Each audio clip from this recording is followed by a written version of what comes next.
কেমন আছো সবাই?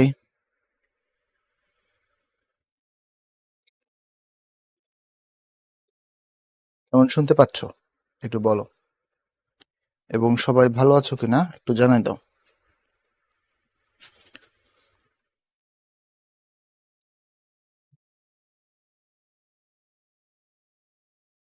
রিয়াদ, আমি বুঝতে পারছি তোমার কথা, কিন্তু তোমাকে তো এটাও বুঝতে হবে, আমরা তোমাদের ক্লাসগুলো শেষ করার পরে বাসায় যাই, তোমরা বাসা থেকেই করো। আমরা আবার পরের দিন সকালবেলা 7টা, সোয়া 7টা, সাড়ে 7টার দিক থেকে ব্যস্ত হয়ে পড়ি। তো এই জিনিসগুলো যদি না বোঝো, আর যদি একটা বাচ্চা ছেলের মতো অভিযোগ করে বসো, নিজের মনে হইলো আর তাই বলে দিলাম, ঠিক আছে, এটা হইলো না। বুঝতে পারছো? একটু দায়িত্বশীল আচরণ করবা। তাছাড়া তোমরা চাইলে পরবর্তীতে রেকর্ডেড ভিডিও দেখতে পারো, তোমাকে লাইভেই করতে হবে এটা তো কেউ বাধ্য করে নাই। আমরা বলছি দেখতে হবে, কিন্তু লাইভেই দেখো ব্যাপারটা এমন না, তুমি পরে রেকর্ডেড ভিডিও দেখো, কোনো অসুবিধা নেই, ঠিক আছে? কিন্তু সব জায়গায় মাতব্বরি করবে না। এই শিডিউলটা অনেক চিন্তা ভাবনার পরে করা হয়েছে, বুঝতে পারছো? তোমাদের সবার কথা ভাবা হয়েছে এটা নিয়ে, সুতরাং ব্যাপারগুলো সহজ।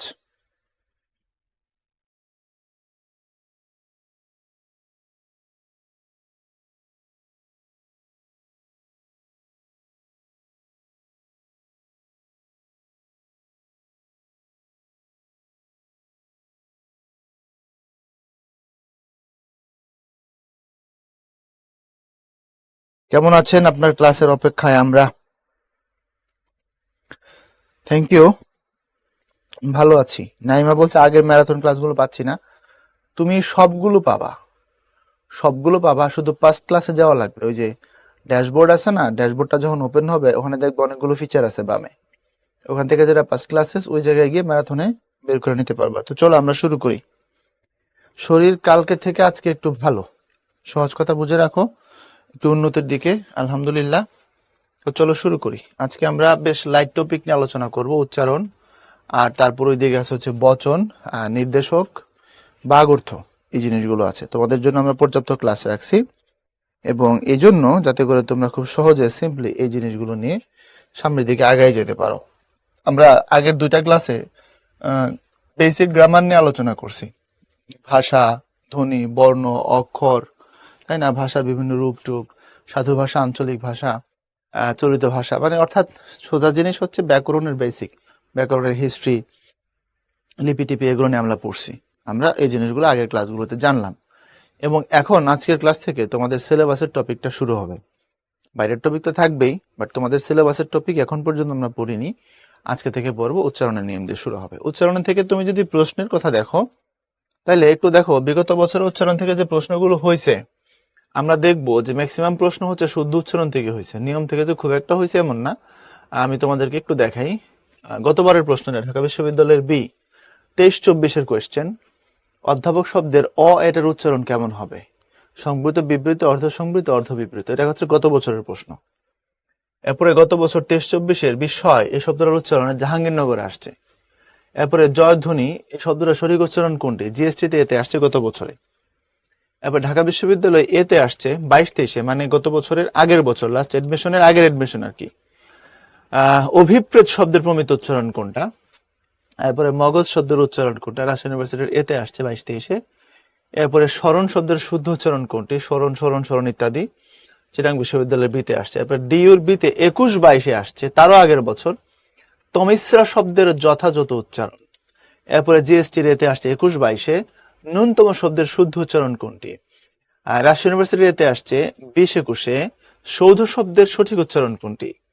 এই ছিল কাহিনী। তো এখন আমরা মোটামুটি 3 বছর পর্যন্ত গেছি। 3 বছর মানে হচ্ছে 21-22 পর্যন্ত, 23-24, তারপরে 22-23, এরকম করে আমরা মোটামুটি 21-22, 22-23, 23-24, 3 বছরের প্রশ্ন আমরা দেখলাম। এবং 3 বছরেই ঢাকা বিশ্ববিদ্যালয়, জাহাঙ্গীরনগর, রাজশাহী এবং চিটাগং বিশ্ববিদ্যালয়ে তোমরা দেখছো যে প্রশ্নগুলো হয়েছে হচ্ছে এরকম করে যে এই শব্দটার শুদ্ধ উচ্চারণ কোনটা। এখন তুমি হয়তো আমাকে ভেটু দিতেই পারো যে ভাই আপনি তাহলে নিয়মে আসছেন কি করতে, আমরা নিয়ম পড়ে কি করব, নিয়ম কি লাগবে? নিয়ম লাগবে, তোমাকে নিয়ম যে লিখতেই হবে ব্যাপারটা এমন না। অনেক সময় হয় না যে তুমি এই শুদ্ধ উচ্চারণটা যে করতেছো, কেন করতেছো, এটা একটা প্রশ্ন তোমার থাকতে পারে, এই জন্য করতে হবে নিয়মটা। আর আরেকটা কারণ যেটা সেটা হচ্ছে আসলে এত বড় রিস্ক আসলে নেওয়া উচিত হবে না যে আমরা খালি শব্দের শুদ্ধ উচ্চারণ পড়ে ফেলাইলাম, মনে করো 500 শব্দ নিলাম বিগত বছরের প্রশ্নের আলোকে এবং বিগত বছরের বোর্ড কোশ্চেন দেখে এই 500 শব্দ ভালো মতো পড়লে ঘটনা ঘটে যাবে, ঠিক আছে। তারপরে কিছুটা আমি মনে করি ঝুঁকি থাকে। এজন্য খুব বেসিক কিছু নিয়ম যেগুলো আমাদের একাডেমিকেও লাগছিল এবং এখানেও দরকার হবে, না পড়লেই নয়, এই টাইপের কিছু নিয়ম আমি তোমাদের জন্য নিছি। সেই নিয়মগুলো পড়বো এবং পরবর্তীতে আমরা প্রশ্নগুলো নিয়ে কথা বলবো, প্র্যাকটিসগুলো নিয়ে আলোচনা করব। বুঝছো কিনা কথাটা? ক্লিয়ার কিনা বলো,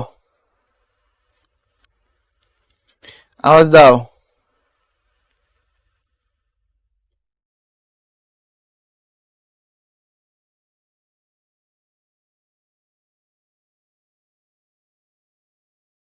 ওকে, গুড, থ্যাংক ইউ। তাহলে চলো আমরা শুরু করে দিচ্ছি।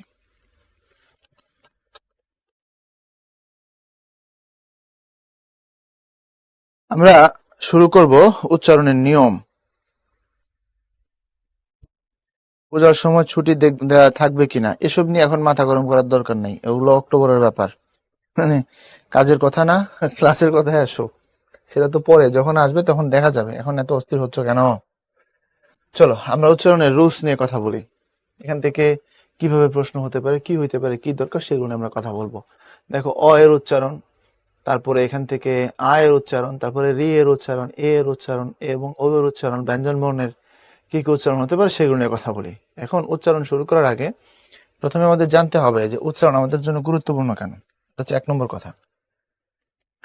তুমি যখন কথা বলো, কোনো শব্দ যখন উচ্চারণ করো, তুমি এটা জানো কিনা যে তোমার উচ্চারণের উপর ডিপেন্ড করে একটা শব্দের অর্থের পরিবর্তন হয়ে যেতে পারে। তুমি বোঝাতে চাচ্ছ একটা, হয়ে যেতে পারে আরেকটা, যদি তুমি ঠিক মতো ঠিক জায়গায় ঠিক উচ্চারণ না করো।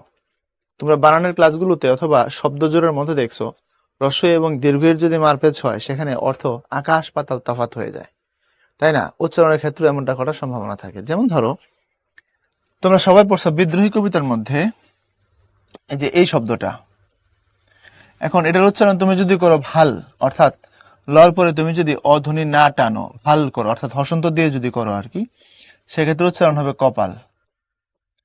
খুব সিম্পল জিনিস। আচ্ছা, আর তুমি যদি উচ্চারণ করো ভালো, অর্থাৎ শেষে যদি তুমি অটা টেনে আনো তখন তো গুড। অথবা তুমি যদি এখানে একটা ও ধরো, ভালো ও দিয়ে যদি বলো তাহলেও গুড। তাহলে এখন দেখো, শুধু ভাল বললে অথবা ভালো বললে অর্থের যে মারপেসটা হয়, একটা একটার কাছাকাছি নাকি বিপরীত দিকে নাকি অনেক দূরে? উত্তর হলো অনেক দূরে। অর্থাৎ ভাল শব্দের অর্থ কপাল আর ভালো শব্দের অর্থ গুড বা ভালো শব্দের অর্থ গুড। এর মানে তুমি টান নিয়ে এখানে একটা হসন্ত রাখো অথবা না রাখো, লর উচ্চারণ ও দিয়ে করো অথবা না করো, তার উপরে অর্থের বড় ধরনের পরিবর্তন সংঘটিত হচ্ছে।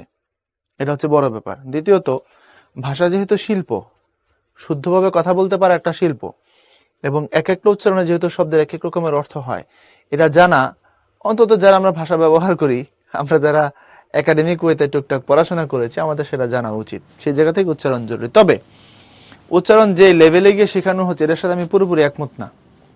অর্থাৎ ইন্টারমিডিয়েটের সিলেবাসে যে উচ্চারণটা দেওয়া হয়েছে এটার সাথে আমার একটু দ্বিমত আছে। সেটা হলো, আমি মনে করি কিছু সহজ রুল 6, 7, 8 এর লেভেলে হয়তো দেয়া যাইতো। সবটাই কেন শিখাইতে হবে? আমাদের বাচ্চারা তো কিছু গ্রামার সারা জীবন ধরে পড়ে। তুমি বাক্য, সেন্টেন্সের স্ট্রাকচার যেটা তুমি 3, 4 থেকে পড়া শুরু করছো, এখনো পড়তেছো, কোনো শেষ নেই। তো বাক্য যদি আমরা সারা জীবন পড়তে পারি, উচ্চারণ আমরা অল্প অল্প করে যদি 5, 6 থেকে শিখি, তাহলে অসুবিধা কি আছিল বলো? সহজ সিম্পল কিছু রুল ক্লাস টু ক্লাস দিয়ে দিয়ে পর্যন্ত নিয়ে আসা যায়, এবং আমি মনে করি এসএসসির মধ্যে এটা শেষ করা সম্ভব। তুমি 12 বছর পরে আসা শুদ্ধ বা ঠিক উচ্চারণ ভাষার এই লেভেল নিয়ে গবেষণা না করলেও হয়তো বা চলতো, তোমার এটা আগেই কভার করার সুযোগ ছিল। আমি তোমাদের বোঝাতে পারছি কিনা বলো? আচ্ছা, এখন আসো এরপরের কথা বলি, যেটা আমাদের এখন আবার পরবর্তী স্টেপে জানতে হবে। একটা হচ্ছে সংবৃত ধ্বনি, আর একটা হচ্ছে বিবৃত ধ্বনি। এখন সংবৃত ধ্বনি আর বিবৃত ধ্বনি বলতে কি বোঝায়? সংবৃত মানে হচ্ছে সহজ কথা, ঠোঁট কিছুটা গোলাকার টাইপের থাকে। এখন সব জায়গায় গোলাকার বললে চলেও না, তখন বলতে হয় ঠোঁট কিছুটা চাপানো থাকে। তুমি সব জায়গায় যে গোলাকার শব্দ দিয়ে বুঝাই দিতে পারবা এমনও না, ঠোঁট কিছু ক্ষেত্রে চাপানো থাকে। যেমন ধরো আমি বললাম হচ্ছে ও, ঠোঁটটা কাছাকাছি, আর আমি যখন বললাম এ, দেখো ঠোঁটটা কিছুটা দূরে চলে গেছে। যখন বললাম আ, তখন ঠোঁটটা খুলে গেছে। তাহলে সংবৃত মানে সহজে বুঝবা ঠোঁটটা চাপানো, কাছাকাছি থাকবে। এটা সবসময় যে গোলাকারী হবে এমন না, অর্থাৎ ঠোঁটটা থাকবে কাছাকাছি, একটা ঠোঁট আরেকটা ঠোঁটের থেকে দূরত্ব কম মেনটেন করবে। কিন্তু তুমি যখন বলতেছো ও, দেখো কাছাকাছি, কিন্তু তুমি যখন বলতেছো আ, আ বলার সাথে সাথে আর কাছে থাকে না, এক ঠোঁটের সাথে আরেক ঠোঁটের দূরত্ব মেনটেন হয়। বুঝছো তো? সংবৃত মানে কাছাকাছি, আর বিবৃত মানে হচ্ছে একটা ঠোঁট থেকে আরেকটা ঠোঁট দূরে চলে যাবে। এটা হচ্ছে বেসিক কথা। আচ্ছা, তাহলে বিবৃত মানে খুব যে গোলাকার ব্যাপারটা এমন না। আমরা এখানে যে গোলাকারের ঠিক উল্টা দিকে যদি ব্যবহার করি, তাহলে আমরা বলতে পারি যে বিবৃত শব্দের অর্থ হচ্ছে গোলাকার না, অথবা কিছুটা চ্যাপ্টা, হ্যাঁ এরকম কিছু বলতে পারি। কিছুটা চ্যাপ্টা হইতে পারে ঠোঁটটা, অথবা আহ ওষ্ঠ এবং অধরের মধ্যে দূরত্ব থাকবে।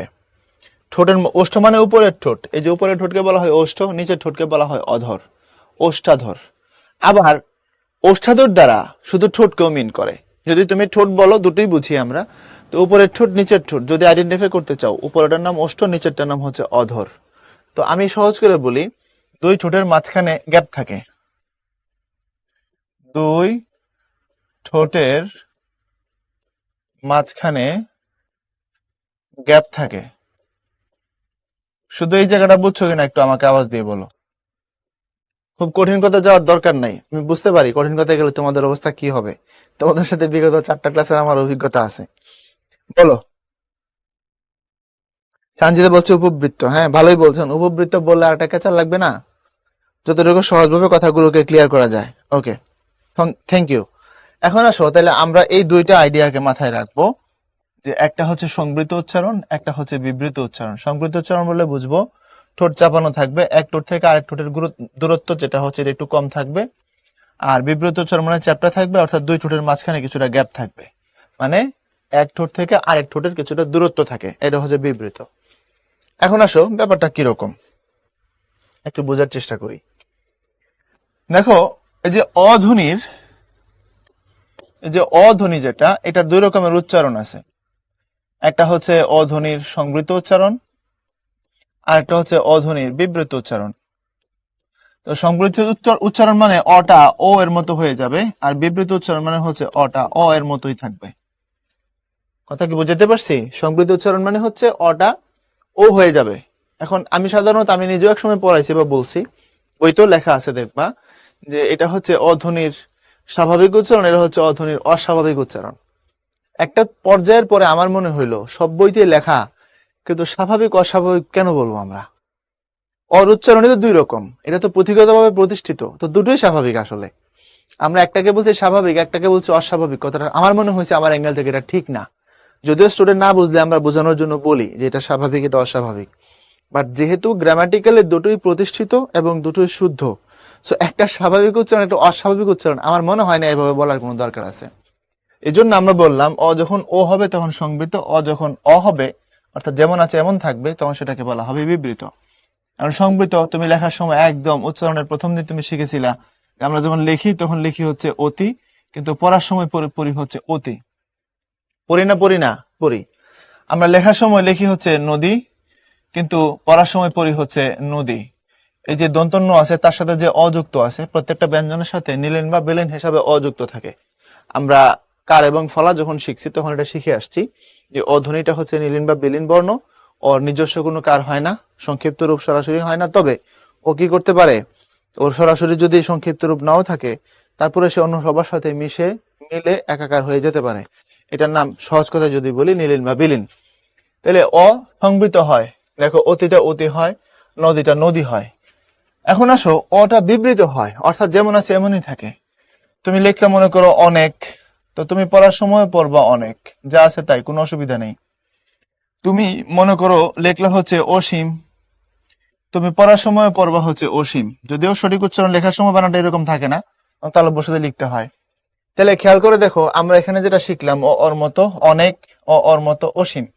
আর অ যদি ও এর মতো হয়, অতিটা অতি হবে, নদীটা নদী হবে। এ পর্যন্ত বুঝছো কিনা বলো?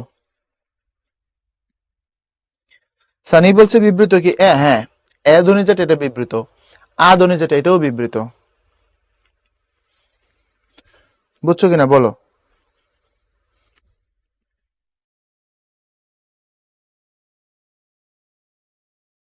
একদম ক্লিয়ার, থ্যাংক ইউ। তারপরে আসো পরবর্তী স্টেজ। এবার আমরা এ ধ্বনি নিয়ে কথা বলি। এই যে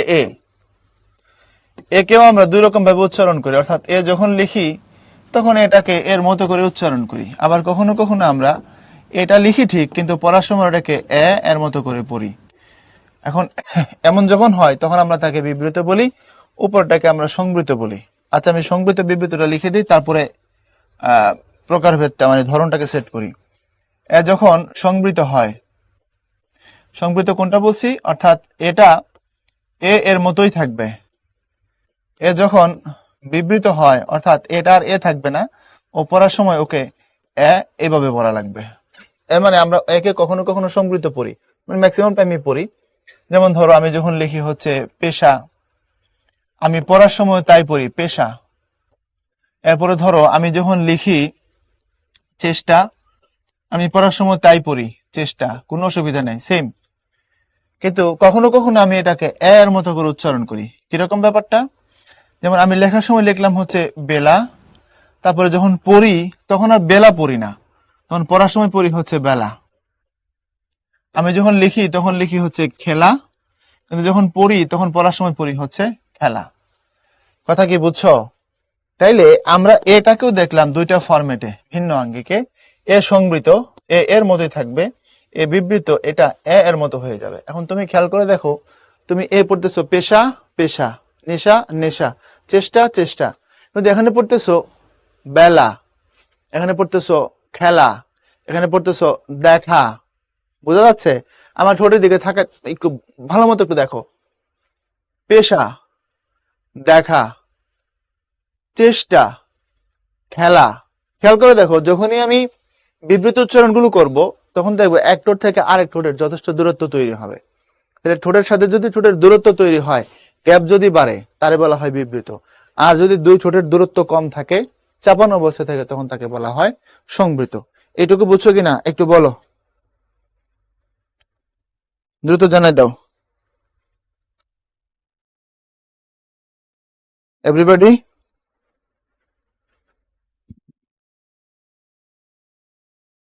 থ্যাংক ইউ।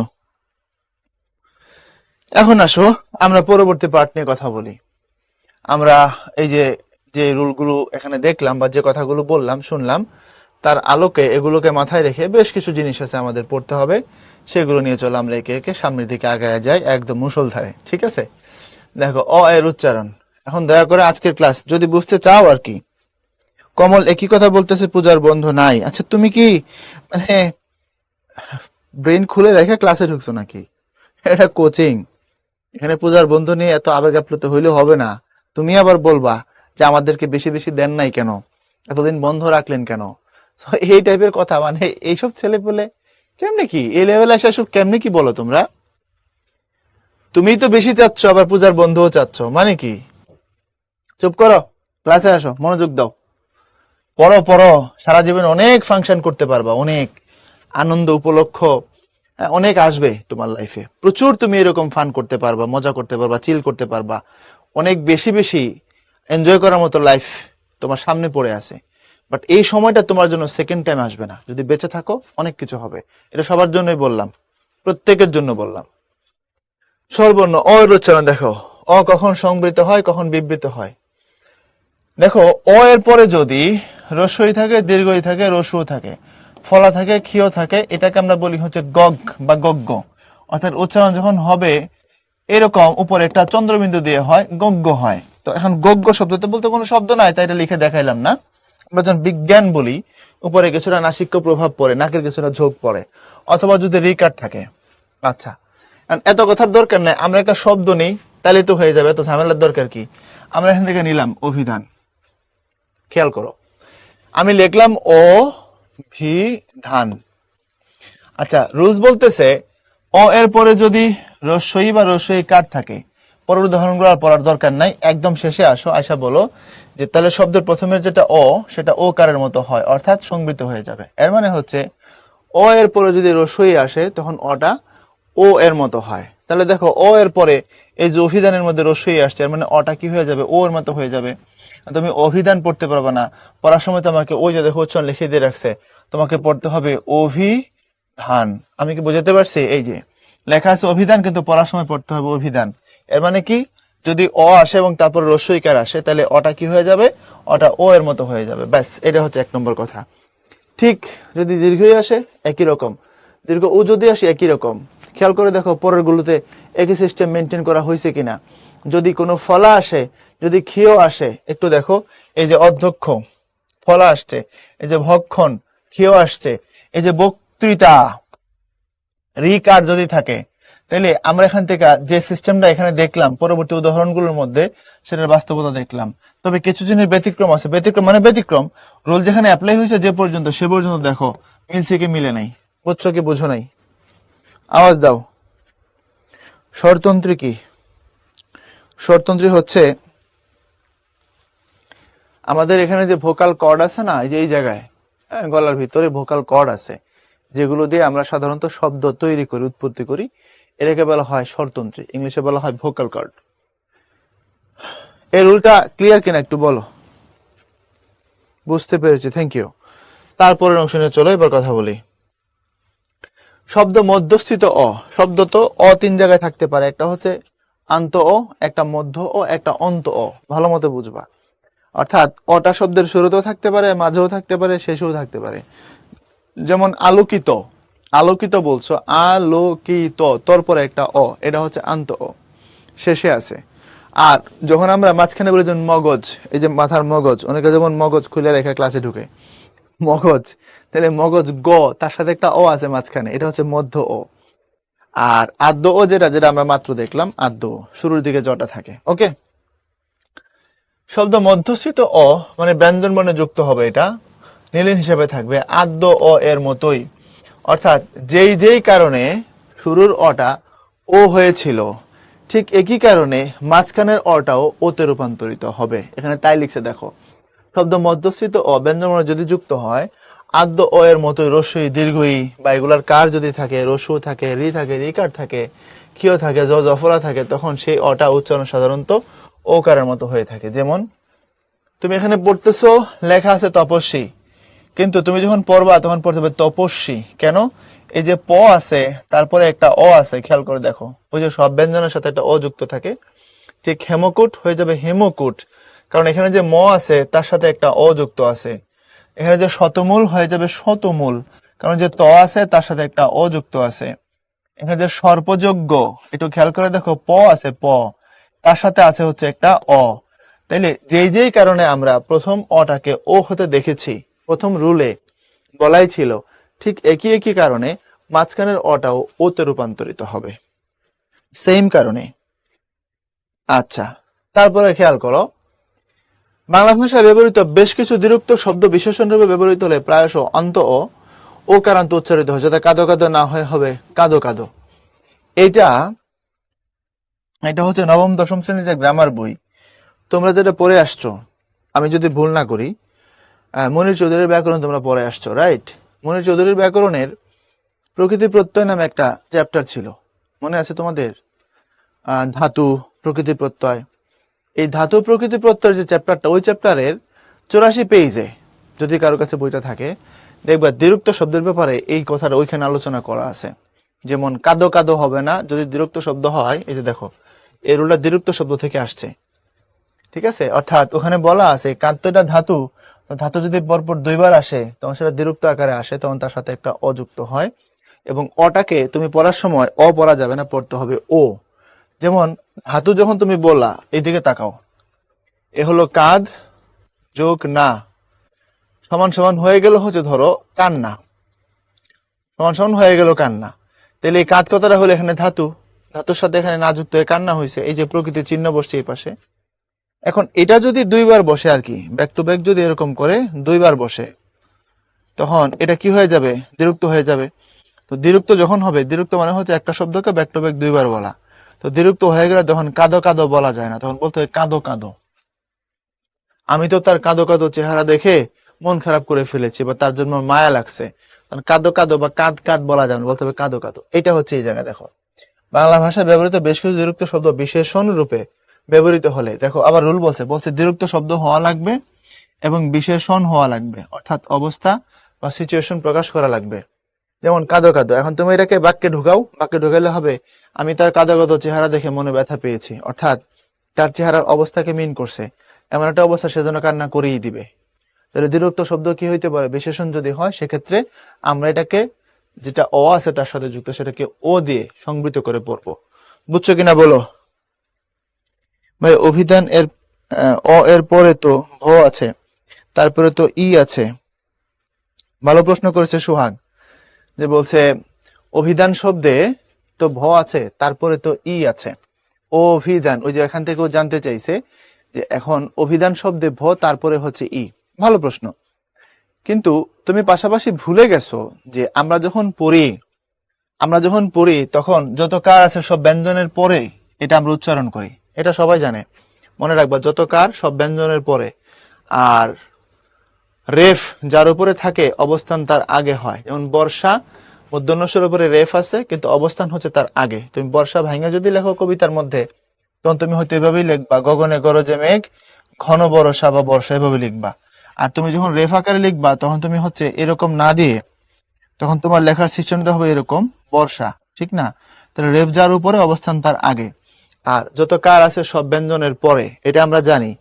অর্থাৎ আমি যখন এখানে অভিধান বলতেছি আগে অফ বলতেছি তারপরে ই বলতেছি পড়ার ক্ষেত্রে, বাট অবস্থানটা কোথায় আছে? অবস্থানটা আছে তার আগে, অবস্থানটা এখানে আগে, কিন্তু আমি যখন পড়ি সেটা হচ্ছে বাস্তবতা হচ্ছে পরে।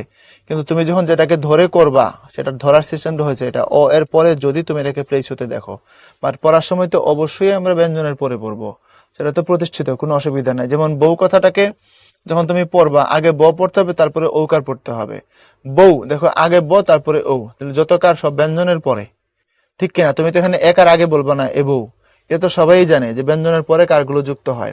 এখন তুমি যখন নিয়ম সেট করবা, নিয়ম সেট করার সময় যে যার কার কোথায় পজিশন আছে সেটা দেখে সেট করবা, এখানে সেটাই বলছি আমরা। বুঝছো কিনা সোহাগ? এরপর বলছে 11 থেকে 18 পর্যন্ত সংখ্যাবাচক শব্দ হইলে অরক্ষিত এবং ও কারান্ত উচ্চারিত হয়ে থাকে, অর্থাৎ 11, 12, 13 এই গণাগুলোর সময় অটা রক্ষিত থাকে, অর্থাৎ ও থাকবে। এবং যখন তুমি উচ্চারণ করবা শেষের যে ওটা আছে এটা ও হবে, ও কারান্ত, অর্থাৎ অন্তে শেষের দিকে এটা ও হবে।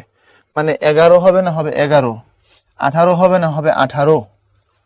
এরপরে হচ্ছে আন বা আনু প্রত্যন্ত শব্দে ও কারান্ত উচ্চারিত হয়, যেমন সাতরান সাতরানু হবে। এটা এমনি বুঝবে না, আসো আমরা একটু একটু এখান থেকে ঘুরে আসি এই জায়গাটাকে। হ্যাঁ, দেখো হচ্ছে দেখ যোগ আন। এখন তুমি যখন এটাকে পড়বা তখন পড়বা হচ্ছে ধরো এরকম দেখান, কিন্তু পড়ার সময় তুমি এটাকে পড়বা হচ্ছে দেখানো। এই হচ্ছে কথা, হচ্ছে এটা, এটা হলো ধাতু। আর এখানে যেটা যুক্ত হচ্ছে ধাতুর সাথে প্রত্যয়, এই আন প্রত্যয় এটাই নাম দিছে, বলছে যে আনু প্রত্যয়। যে আন বা আনু প্রত্যয় যদি যুক্ত হয়, প্রত্যয় আসলে আনু হয় না, প্রত্যয়টা আনই হয়। বলছে এই প্রত্যয় যখন যুক্ত হবে তখন তুমি যখন পড়বা তখন তুমি আর ডিরেক্ট পড়বা না, তখন তুমি এটা ও দিয়ে পড়বা। যেমন আত্মীয়দেরকে চিড়িয়াখানা দেখানো তার একটা শখ, ভালো মতো বুঝো। আত্মীয়দেরকে চিড়িয়াখানা দেখানো, ধরো তুমি ঢাকায় থাকো, আত্মীয় স্বজনরা গ্রাম থেকে মাঝে মধ্যেই আসলে তুমি তাদেরকে নিয়ে মাঝে মধ্যে চিড়িয়াখানায় যাও, এটা তোমার একটা হবি। তো আত্মীয় স্বজনদেরকে চিড়িয়াখানা দেখানো তার একটা শখ, এই যে দেখানো একটা ও বলছি। তুমি যদি এরকম পড়ো আত্মীয় স্বজনদেরকে চিড়িয়াখানা দেখান তার একটা শখ, তো দেখান তো হবে না, দেখান হবে না, তখন আবার ভুল হয়ে যাবে। আমি কি বুঝাইতে পারছি? কথা ক্লিয়ার? ডান এভরিওয়ান? ওকে, তারপরে আসো তো এবং ইতঃপ্রত্যয় যুগে সাধিত বা গঠিত বিশেষণ শব্দের অন্ত ও উচ্চারণে ও কারান্ত হয়ে থাকে। যেমন রক্ষিত হবে না রক্ষিত হবে, পরীক্ষিত হবে না পরীক্ষিত হবে, বঞ্চিত হবে না বঞ্চিত হবে। প্রকৃতি প্রত্যয় আবার যাওয়া লাগবে মনির চৌধুরীর বইতে, পৃষ্ঠা নম্বর পেজ 85। ওখানে বারবার যাচ্ছে এই কারণে ওই জায়গায় এটাকে ডিটেইলে দেওয়া আছে কম্পারেটিভলি। তোমরা যে বইটা 19 পড়ে আসছো তার থেকে, মানে তোমরা তো মনির চৌধুরী বই পড়ছো, পরবর্তী বইটা 21 সালে সেটা তো অনেক সংক্ষিপ্ত, তোমাদের বইতে ডিটেইলে আছে। ওখানে বলা আছে যে এই তো আর কইত্ত একই, অর্থাৎ কৈত্য যে প্রত্যয়টা আছে এটা আলটিমেটলি ত অর্থ দেয়। বুঝতে পারো নাই? যেমন দেখো, এই হচ্ছে লিখ যোগ ইত, লিখিত। আবার তুমি যখন নিচের দিকে যাবা ওখানে দেখবা প্রচুর শব্দ আছে। যেমন এই হচ্ছে উক্ত। এই উক্ত কথাটাকে যখন প্রকৃতি প্রত্যয় নেওয়া হয় তখন হচ্ছে বচ যোগ কৈত্য। তো যেখানে কৈত্য এই প্রত্যয়টা ব্যবহার করা যায় সেখানে ত এটাও ব্যবহার করা যায়। যেমন ধরো সিক্ত, এই সিক্ত কথার প্রকৃতি প্রত্যয় যখন লেখা হয় তখন লেখা হয় এই হলো শীত যোগ কৈত্য। তো কৈত্য যেখানে ইউজ করা যায় সেখানে তটাকেও ইউজ করা যায়। অর্থাৎ এটাই বুঝাইছে আলটিমেটলি এই দুইটা প্যারালাল, এই দুইটা সমান।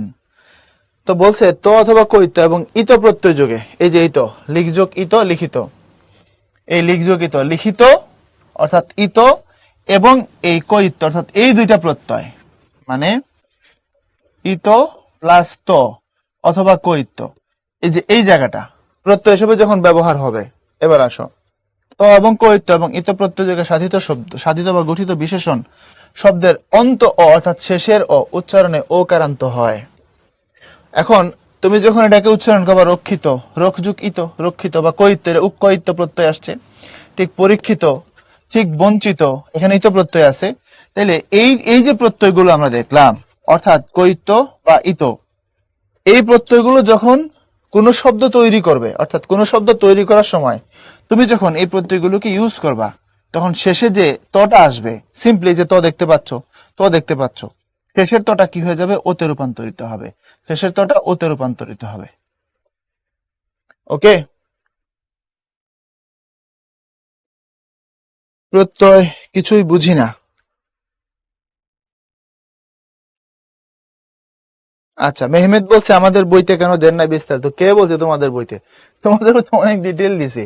ওই বই এখানে নিলে তুমি বুঝবাই না, বোকা ছেলে। যথেষ্ট দেওয়া আছে। এখন রেফারেন্স যখন আমরা দিই, আমরা সাধারণত কাকে রেফার করি? বাংলা একাডেমি, তারপর হায়াত মোহাম্মদ স্যারের বই, বা সাধারণত মাধ্যমিকের বই। মনে রাখো বাংলাদেশের কনটেক্সটে ব্যাকরণের ক্ষেত্রে সব থেকে শক্ত রেফারেন্স হচ্ছে মাধ্যমিকের বই। কারণ মাধ্যমিক স্তরটাকে ধরা হয় শিক্ষার সবচেয়ে শক্তিশালী এবং ভাইটাল স্তর। তোমরা এগুলো হয়তো বুঝবে না। আমাদের দেশে ক্লাস 1 থেকে মাস্টার্স পর্যন্ত শিক্ষার ব্যবস্থা আছে। তো সব থেকে শক্তিশালী স্তর বলা হয় মাধ্যমিককে। বুঝছো? উচ্চশিক্ষা এবং নিম্ন শিক্ষার মাঝামাঝি স্তর হচ্ছে এটা। আর চাকরি বা কম্পিটিটিভ এক্সাম যেগুলো আছে এখানে দেখবে মাধ্যমিকের বইকে একটু গুরুত্ব দিয়ে দেখা হয়। তোমাদের বইকে দেখা হয় না সেটা বলছি না। তোমরা আবার যে সিলেবাস পড়ো তোমাদের কোশ্চেন গুলো তোমাদের সিলেবাস ধরেই কথা বলা হয় বা কথা বলার সুযোগ থাকে। বুঝতে পারছি? তো মাধ্যমিকের বইগুলোকে রেফার করলে এখানে সাধারণত রিস্ক একটু কম থাকে। যদি সুযোগ থাকে সেই রেফারটা ওখানে করা যায়, এই জন্য বলছি। প্রত্যয় কি? কিছুই পারি নাই তো আরেক বিপদে বললাম। এখন লাগছে একটা ভেজাল, আবার ঠিক গুণ বৃদ্ধির নিয়ম। এখন তোমাদের পড়াইতে আসছি উচ্চারণ, তোমরা পড়ছো প্রত্যয়ের পেছনে। আসো প্রত্যয়টা একটু দেখাই দিচ্ছি। তবে প্রত্যয় না প্যানিকড হবা না, ভাই যতটুকু দেখায় ঠিক অতটুকু ভালো মতো দেখবা। দেখো, ইংরেজিতে যেটাকে আমরা সাফিক্স বলি, সাফিক্স এটা হচ্ছে বাংলায় প্রত্যয়। যেমন ধরো আমরা অনেক সময় বলি না যে একটা শব্দের শেষে আমরা টি ওয়াই যুক্ত করি। হ্যাঁ, যেমন হচ্ছে তোমার অ্যাবল, অ্যাবিলিটি, টি ওয়াই যুক্ত করছি। এরকম করে আমরা শব্দটাকে এক পদ থেকে আরেক পদে রূপান্তর করে ফেলি, তাই না? ইমপ্লিমেন্টেশন, ইমপ্লিমেন্ট, এমইএনটি, এটা নানান কাহিনী আছে, তোমরা এগুলো জানো ইংরেজিতে। আর বাংলায় যেটা শেষে যুক্ত হয় সেটাকে বলা হয় প্রত্যয়। আর ইংরেজিতে যেটাকে বলা হয় প্রিফিক্স, বাংলা সেটাকে বলা হয় উপসর্গ। আমরা এগুলোর জন্য তোমাদের আলাদা আলাদা ক্লাস বরাদ্দ রাখছি, সেগুলো দেখলে তোমাদের জন্য ডিটেল হবে। তারপরে যেহেতু প্রশ্ন করছো আমি তোমাদের একটু ক্লিয়ার করে দিব। এখন ওদেরকে বললি, এখন আসো প্রত্যয় জিনিসটা কি। প্রত্যয় হচ্ছে এমন কিছু শব্দাংশ যেটা শেষে যুক্ত হয় এবং নতুন শব্দ তৈরি করে। প্রত্যয়, প্রত্যয় হচ্ছে এমন কিছু শব্দাংশ, পুরোপুরি পূর্ণ শব্দ না কিন্তু শব্দের ভগ্নাংশ, শব্দাংশ যা কোনো শব্দ বা ধাতুর শেষে যুক্ত হয়ে, শব্দ বা ধাতুর শেষে যুক্ত হয়ে নতুন শব্দ তৈরি করে, নতুন শব্দ তৈরি করে। আচ্ছা, এখান থেকে আমরা দুইটা জিনিস ক্লিয়ার হইলাম। দয়া করে প্রশ্ন লিখবা না এখন, একটু শোনো তোমার উপকারের জন্য। তাহলে আমরা এটা বুঝলাম প্রথমত প্রত্যয়ের ব্যাপারে। দেখো কিছু ফাইন্ডিংস আছে এখানে। এক, প্রত্যয় পূর্ণ শব্দ নয়, এটা একটা শব্দাংশ, মানে শব্দের ভগ্নাংশ। প্রত্যয় শেষে যুক্ত হয়, খেয়াল করে দেখো, প্রত্যয় শেষে যুক্ত হয়। কার শেষে যুক্ত হয়? প্রত্যয় শব্দ এবং ধাতুর শেষে যুক্ত হয়, ধাতুর শেষে যুক্ত হয়। আমি সবগুলোকে প্রমাণ করে করে দেখাবো। আচ্ছা, তারপরে দেখো সে করে কি? সে করে হচ্ছে নতুন শব্দ তৈরি করে, নতুন শব্দ তৈরি করে। তাহলে আমি এখান থেকে যে সংজ্ঞাটা পাইলাম, এমন কিছু শব্দাংশ যা কোনো শব্দ বা ধাতুর শেষে যুক্ত হয়ে নতুন শব্দ তৈরি করে। কখনো কখনো একটা পূর্ণ শব্দকে তোমার প্রত্যয়ের মতো মনে হইতে পারে, সেগুলো দেখাবো। তুমি ধরে রাখো প্রত্যয় মানে হচ্ছে শব্দাংশ। এগুলো শব্দাংশ শেষে বসে, কার শেষে? শব্দ বা ধাতুর শেষে করে কি? নতুন শব্দ তৈরি করে। এখন আসো, তোমরা যেখানে গিয়ে আটকে যাও নরমালি, যে ভাইয়া প্রত্যয়ের যে ক্লাসিফিকেশনটা আপনারা আমাদের দেখান, এই যে হলো প্রত্যয়, এটা কৃত হয়, এটা আবার তদ্ধিত হয়, তো আমরা কি করে আলাদা করব? কিভাবে বুঝবো কখন এটা কৃত, কখন এটা তদ্ধিত? আসো, আইডিয়া খুবই সিম্পল, এটা নিয়ে বেশি আতঙ্কিত হবে না।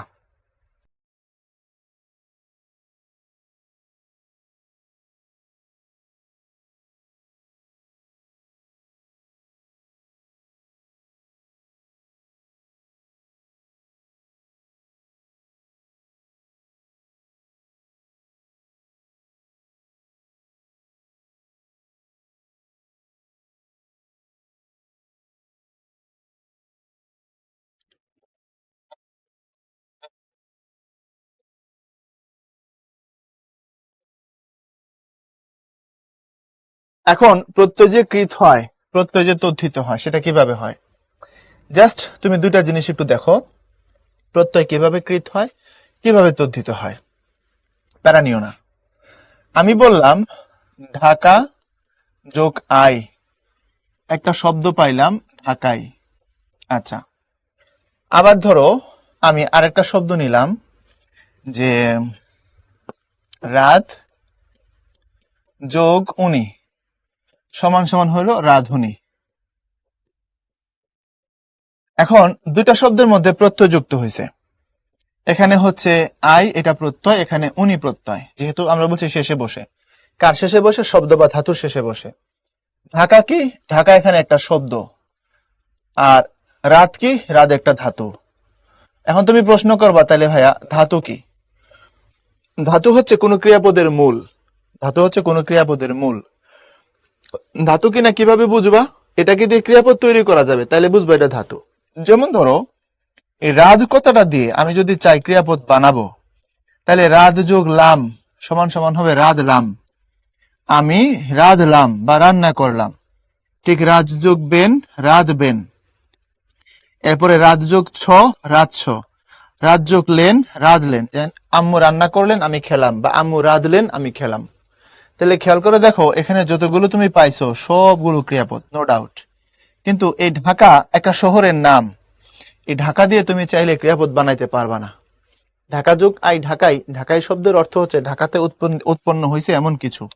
আর রাঁধুনি শব্দের অর্থ হচ্ছে যিনি রান্না বান্না করেন। এখন তুমি যদি শব্দগুলো নিয়ে আলোচনা করো, তাহলে দেখবা এই রাতকে তুমি পাইছো ধাতু হিসাবে, ঢাকাকে পাইছো একটা শব্দ হিসাবে। এই ধাতুর শেষে এরকম করে একটা রুট চিহ্ন বা প্রকৃতি চিহ্ন বসে, নাম শব্দ হলে এই চিহ্নটা দিতে হয় না। এর মানে তুমি যদি এই যে এই চিহ্নটা বসতে দেখো, তাহলে বুঝবা যার সাথে বসছে সে একটা ধাতু। এ পর্যন্ত ক্লিয়ার কিনা বলো? যার সাথে বসছে সে একটা ধাতু, এটা বুঝছো কিনা? সুমাইয়া, উক্ত কথায় বচ কেন হবে? একটু অপেক্ষা করো, আমি আসতেছি এখানে, আমিই যাব। তোমাদের কোথায় প্রবলেম আমি একটু হলেও বুঝতে পারি, আমাকে একটু টাইম দাও, আমি যাব সেই জায়গায়। আচ্ছা, তাইলে এখন দেখো, আজকে এমন এক টপিক নিয়ে কথা বলতেছি, এখানে চাইলেও দ্রুত যাওয়া যাবে না। এটা মানে আমার দুর্ভাগ্য আর কি। আমি চাইছিলাম আজকে একটু ম্যারাথনটা একটু আগে শেষ করব নর্মাল টাইমের থেকে, আজকে একটু আগে ফিরতে চাইছিলাম, বাট তোমরা আমাকে পেঁচাচ্ছ। বোঝার চেষ্টা করো। এখন দেখো যে জায়গাটাগুলো আমরা দেখলাম, এটা বুঝলাম ধাতু, কারণ ধাতু দিয়ে ক্রিয়াপদ তৈরি করা যায়, এরা সবগুলো ক্রিয়াপদ। কিন্তু তুমি ঢাকাই রসগোল্লা, না, এটা দিয়ে তোমার ক্রিয়াপদ তৈরি করা সম্ভব হচ্ছে না। এখন মনে রাখবা, যে প্রত্যয়টা ধাতুর সাথে বসছে এটাই কৃত প্রত্যয়। এই যে উনি, এই উনি হলো এখানে কৃত প্রত্যয়। উনি প্রত্যয়ের যে ব্যাখ্যা, যে বিশ্লেষণ, তাকে তোমার এখানে বলতে হবে এটা কৃত প্রত্যয়। আর এই যে আই প্রত্যয়টা, এটা হচ্ছে এখানে তদ্ধিত প্রত্যয়, এটা হচ্ছে তদ্ধিত প্রত্যয়। এখন কৃত প্রত্যয় কখন হয়? যদি ধাতুর সাথে যুক্ত হয়। যদি ধাতুর সাথে যুক্ত হয় তখন তাকে কৃত প্রত্যয় বলা হয়। আর যদি ধাতু না হয়, ধাতু যদি না হয় তাহলে অবশ্যই নাম শব্দ, আর তখন সেটাকে বলা হবে তদ্ধিত প্রত্যয়। তা আমরা এখান থেকে দুইটা জিনিস শিখলাম। ধাতু ক্রিয়ামূল, দেখো কিভাবে রিলেট করবা। ধাতু ক্রিয়ামূল আর ক্রিয়ামূলের সাথে যুক্ত যে প্রত্যয় তারে বলা হয় কৃত প্রত্যয়। আমি আবার বলছি, যেটা ধাতু, এই যে রাধ, এটা ধাতু, তাহলে রাধলাম যদি ক্রিয়াপদ হয়ে থাকে, রাতটা ক্রিয়ামূল না, এটা যদি ক্রিয়াপদ হয় তাহলে তো ক্রিয়ামূল। তো যেটা ক্রিয়ামূল এটার নামই হলো ধাতু। অর্থাৎ ধাতুকে তুমি চাইলে কি নামে ডাকতে পারবা? তুমি ক্রিয়ামূল নামেও ডাকতে পারবা, তুমি ক্রিয়া প্রকৃতি নামেও ডাকতে পারবা। সে আলোচনা আজকে যাচ্ছি না, শিখে রাখো ধাতুর আরেক নাম ক্রিয়ামূল। আর ক্রিয়ামূলের সাথে যুক্ত প্রত্যয়কে বলা হয় কৃত প্রত্যয়। এখন তুমি জানি অনেক অ্যাডভান্স লোক আছে এই জায়গায়, কেউ কেউ আছে, সবাই একরকম না। তারা প্রশ্ন করবে, তাহলে ভাইয়া এখানে লাম, বেন, ছ, লেন যে বসাইছেন এগুলো প্রত্যয় কিনা? এখানে তো রাদের পরে উনি দিছেন, এখানে রাদের পরে লাম থেকে লেন দিছেন, তাহলে উনি যদি প্রত্যয় হয়ে থাকে এগুলো প্রত্যয় কিনা? অনেকের প্রশ্ন আসবে কি আসবে না? কথা বলো না কেন? ধাতু কি ইংরেজিতে ভার্ব? ভার্বের বেস ফর্ম সীমান্ত। উপসর্গ আর প্রত্যয়ের পার্থক্য, উপসর্গ শব্দের শুরুতে বসে, প্রত্যয় শেষে বসে। এখান থেকে এই টাইপের একটা প্রশ্ন আসে যে তাইলে কি কৃত প্রত্যয় কি সবসময় ধাতুর সাথে বসে, অন্য কিছুর সাথে বসতে পারবে ভাইয়া? না, পারবে না। আমি যা বলি তার উপরে পাকনামি করো না। তাইলে এগুলো যেগুলো আছে এগুলোকে আমরা কি বলবো? এগুলোকে আমরা বলবো হচ্ছে ক্রিয়া বিভক্তি। এগুলোকে আমরা বলবো ক্রিয়া বিভক্তি। এখন ক্রিয়া বিভক্তি ক্রিয়াপদ তৈরি করছে, তো বিভক্তির সাথে প্রত্যয়ের একটা মৌলিক পার্থক্য আছে। প্রত্যয় নতুন শব্দ তৈরি করে, বিভক্তি নতুন শব্দ তৈরি করে না। এটা হচ্ছে মৌলিক পার্থক্য। প্রত্যয়ের কাজ নতুন নতুন শব্দ বানানো, আর বিভক্তির কাজ হচ্ছে শব্দের সাথে শব্দের সম্পর্ক তৈরি করা। এবং সব থেকে বড় পার্থক্য যেটা, সেটা হচ্ছে বিভক্তিটা মনে রাখবা কাল আর পুরুষ নির্দেশ করে, কিন্তু প্রত্যয় কাল আর পুরুষ নির্দেশ করে না। অর্থাৎ বিভক্তির সাথে টেন্সের সম্পর্ক আছে এবং পার্সনের সম্পর্ক আছে। খুব গুরুত্বপূর্ণ কথা এটা। আমি কিন্তু টপিকের ডিপ লেয়ারে চলে গেছি। বিভক্তির সাথে কাল এবং পুরুষের রিলেশন আছে, টেন্স এবং পার্সনের রিলেশন আছে, কিন্তু প্রত্যয়ের সাথে কাল এবং পুরুষের সম্পর্ক নাই। কেন নাই? দেখো, রাধলাম মানে আমি রাধলাম, অতীতকাল, এটা আমি। রাধবেন মানে আপনি, ভবিষ্যৎকাল। দেখো, কাল এবং বিভক্তি পুরুষ দুটি চেঞ্জ হচ্ছে। রাধছ মানে তুমি রাধছ, বর্তমান কাল। আর রাধলেন মানে তিনি রাধলেন, অতীতকাল। তাহলে আমি যদি এখান থেকে ডিসিশন নিই যে বিভক্তিগুলো বা ক্রিয়া বিভক্তিগুলোর সাথে আমরা দেখেছি কাল এবং পুরুষের ঘনিষ্ঠ সম্পর্ক, কিন্তু নর্মালি প্রত্যয়ের সাথে কখনোই কাল এবং পুরুষের ঘনিষ্ঠ সম্পর্ক হয় না বা কোনো সম্পর্ক রাখে না। আপাতত এটুকু জেনে রাখো, এর বেশি প্রশ্ন করলে তুমি মিসলিড হয়ে যাবা মূল টপিক থেকে। আর প্রত্যয়ের মাস্টার ক্লাস দেওয়া আছে, দেখবা ওখানে খালি প্রশ্ন আমি সলভ করি নাই, সেখানে প্রকৃতির প্রত্যয়ের বেসিক আমি ধরাইছি, দেখবা বেশ লম্বা করে নিচ্ছি এই ক্লাসটা। প্রকৃতির প্রত্যয় ডিটেলে আলোচনা করছি, তারপরে আসছি। তোমরা মাস্টার ক্লাস দেখো না, মাতব্বরি করো, হলো ম্যারাথনে আসা দেখো যে আমি অনেক পড়াশোনা করি। তো অনেক যদি পড়াশোনা করো তো মাস্টার ক্লাস দেখলে না কেন? ওটা দেখবা। যে টপিকগুলো তুমি বুঝো না, আমরা তো তোমাকে বলছি না তুমি সবগুলো মাস্টার ক্লাস দেখো। যেগুলো তুমি বুঝো না, কঠিন লাগে, সেগুলোর বেসিক বোঝার জন্য মাস্টার ক্লাস তোমার দেখা লাগবে, দেখলে তুমি উপকৃত হবা। আচ্ছা, আরে আমরা এখান থেকে প্রত্যয় শিখলাম, বিভক্তি শিখলাম, ধাতু শিখলাম। এখন একজনের খুব আন্তরিক একটা প্রশ্ন ছিল যে ভাইয়া উক্ত এটার সাথে বচ কেন আসলো, এবং তোমরা সেটা পড়েই আসছো। অনুসর্গের ইংরেজি প্রেপোজিশন, অনুসর্গের ইংরেজি প্রেপোজিশন। এখন আসো, এই উক্ত শব্দটার সাথে প্রকৃতি প্রত্যয় যখন আমরা করি তখন এখানে বচ লিখি, তারপর এখানে প্রত্যয় হিসাবে কয়িত্ব যুক্ত করি। এই বচ হলো এখানে ধাতু। প্রশ্ন হলো ভাইয়া উক্তের ধাতু বচ কেন? উক্তের ধাতু তো উক হইলে ভালো হইতো, এরকম মনে আসে আর কি। নর্মালি আমাদের মাথায় এই টাইপের একটা চিন্তা ভাবনা উকি দেয়, দিতেই পারে, দেও, ভুল কিছু না। এখন উক্ত শব্দের অর্থ কি? উক্ত শব্দের অর্থ হলো যেটা বলা হয়েছে, পূর্বেই যেটা বলা হয়েছে সেটাকে বলা হয় উক্ত। যেমন ধরো মাইকে ঘোষণা করা হইলো যে এই মাঠে আগামী পরশুদিন একটা বিরাট ওয়াজের মাহফিল হবে। উক্ত মাহফিলে খেয়াল করো ব্যাপারটা, যে আগামী 27শে সেপ্টেম্বর, শুক্রবার পরে মনে হয় না, আগামী 27শে সেপ্টেম্বর বাদ আসর সংসদ ভবনের দক্ষিণ প্লাজায় এক ইসলামী জলসার আয়োজন করা হয়েছে। উক্ত জলসায় প্রধান বক্তা হিসেবে আমন্ত্রিত হয়েছেন বিশিষ্ট ইসলামী চিন্তাবিদ, বাতেলের আতঙ্ক, হযরতুল মাওলানা আল্লামা কাউসার আহমেদ মুজাহিদি সুন্নি আল কাদরি সাহেব। বুঝছো? এখন বোঝার চেষ্টা করো যে উক্ত মাহফিলে, উক্ত মানে যে মাহফিলের কথা আমি পূর্বেই বলেছি, পূর্বে যেটাকে উল্লেখ করেছি, যাহা পূর্বে বলা হয়েছে তাকে বলা হয় উক্ত। আচ্ছা, এখন যাহা পূর্বে বলা হয়েছে, যেটা বলা হয়েছে ভালো মতো বুঝো, যেটা বলা হয়েছে এটা হচ্ছে বচন বা এটা হচ্ছে কথা। এই বচন কথা সবসময় সংখ্যা বা নাম্বার মিন করে না। বচন মানে কথা। তুমি কারো কারো কথা শোনার জন্য অপেক্ষা করো, আর কারো কারো কথা 5 মিনিট শুনলে মনে হয় যে আল্লাহ পৃথিবী থেকে আমারে তুল্লা নইলে ওরে তুল্লা নিয়ে যাও, ঠিক কিনা? আমরা যখন হানিফ সংকেতের কথা শুনি, 1 ঘন্টা বা 50 মিনিট কোন দিক দিয়ে ধুমধাম পার হয়ে যায় ইত্যাদি দেখতে দেখতে আমরা বুঝতেই পারি না, কারণ এই ভদ্রলোক চমৎকার ভাবে কথা বলে, ঠিক না কথাটা? তুমি সত্যজিৎ রায়ের সাক্ষাৎকার কোনদিন শুনছো কিনা আমি জানি না। এই যে একজন চলচ্চিত্রকার, আমাদের কিশোরগঞ্জে যার বাড়ি ছিল, কলকাতায় বসে সিনেমা বানাইছেন, পথের পাঁচালী সব বিভিন্ন ছবি যিনি বানাইছেন। তুমি যদি সত্যজিৎ রায়ের কোনো সাক্ষাৎকার শোনো, তুমি বুঝতে পারবা যে বাংলা ভাষা আসলে কত মধুর। তুমি এগুলো শুনতে হবে, বাংলা যে আসলে মধুর, তাদের কথা না শুনলে তো তুমি বুঝবা না। তুমি হিরো আলমের বাংলা শুনে তো তুমি বুঝতে পারবা না যে এটা বাংলা ভাষা। বাংলা ভাষা এইরকম, it's not a parameter at all. তো তুমি এগুলো শুনতে হবে ভাই, তখন বুঝবা কত মধুর। তাহলে যাহা বলা হয়েছে সেটা বচন বা কথা। এই জন্য উক্ত মানে যদি যা বলা হয় তার সাথে বচনের সম্পর্ক আছে। লাইক ব্যাপারটা এরকম, এই যে হন একটা ধাতু, এই হন থেকে এই হনন আসছে, হনন মানে হচ্ছে মেরে ফেলা, হন থেকে আসছে হত্যা, তাহলে হত্যা মানে হচ্ছে মেরে ফেলা। এই হন থেকে আসছে হচ্ছে তোমার ঘাতক, ঘাতক মানে হত্যাকারী। এখন দেখো চেহারাগত দিক থেকে কোনো মিল নাই, অর্থগত দিক থেকে মিল আছে। তুমি যখন ঘাতকের প্রকৃতি প্রত্যয় পড়বা, দেখবা লেখা আছে হন ধাতু হিসাবে। কেন লেখা আছে? কারণ হন মানে হত্যা বা হনন, যিনি হত্যা বা হনন করেন তিনি ঘাতক হন। এর জন্য শব্দের পেছন দিয়ে রিলেশন আছে। সংস্কৃত শব্দগুলো এরকম একটু বেয়ারা টাইপের, মেনে নিতে হবে, কিছু করার নাই। বুঝছো? ঠিক এই কারণে এই যে সিক্ত কথাটা আমি লিখছিলাম না, সিক্ত, তার প্রকৃতি লিখছিলাম সিচ। সিচ মানে সিঞ্চন, সেচ দেওয়া, ভিজিয়ে ফেলা। সিক্ত মানে হচ্ছে যেটা ভিজে গিয়েছে।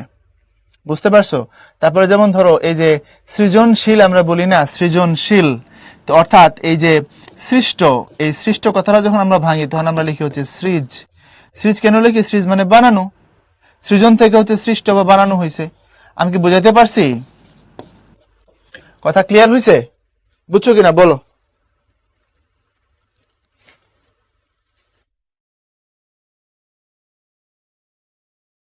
প্রকৃতি প্রত্যয় মিলে যে নতুন শব্দ হয় সেটাকে কি বলে? সেটাকে অর্পিতা বলে। হ্যাঁ, সেটাকে বলে হচ্ছে প্রত্যয়ান্ত শব্দ।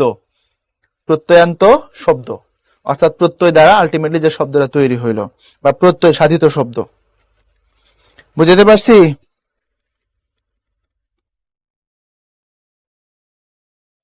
আমাদের নোয়াখালীতে আসবে নোয়াজ করতে। বাবা, তোমাদের এখানে যাওয়ার দরকার নাই, তোমাদের এখানে বড় বড় ওয়াইজিনে কেরাম রয়েছেন, আমার মানে না গেলেও চলবে। আচ্ছা, এখন আসো, আমরা প্রকৃতি প্রত্যয় আর থাকবো না, এটা বেসিক তোমাদের ধরাই দিয়েছি। আমি আবার আগের জায়গায় ফিরে যাব, এখান থেকে গিয়েছিলাম, হ্যাঁ, রক্ষিত পরীক্ষিত থেকে, ঠিক আছে? আর বাদ বাকিটা মাস্টার ক্লাস থেকে দেখবা, দেখবে খুব ক্লিয়ার করে দিছি ওই জায়গায়। আর দেখতে পারো চাইলে হচ্ছে এটা আবার দেখতে পারো। তো মাস্টার ক্লাস দেখলে কোনো সমস্যা থাকার কথা না, এবং আমরা তো আমাদের লেসনে এটা থাকবেই। আর আমাদের ভাইয়ারা যারা যাচ্ছে ইনশাল্লাহ তোমাদের কাছে, তোমাদের প্রতিক্রিয়া কেমন একটু এখানে শর্টকাটে বলে দাও। অফলাইন ক্লাসের প্রতিক্রিয়া তোমাদের কেমন, কেমন লাগছে একটু এখানে আমার জানাবা। জাস্ট সংক্ষিপ্ত শব্দ বলবা, সংক্ষিপ্ত শব্দ বলে দিবা, আমি দেখতেছি।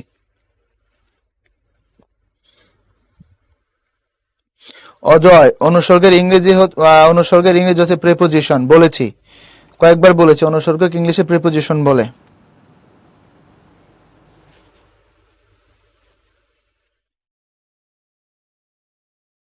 তোমরা এখানে লিখছো হচ্ছে ভালো, খুব ভালো, একজন লিখছো মোটামুটি, আলহামদুলিল্লাহ।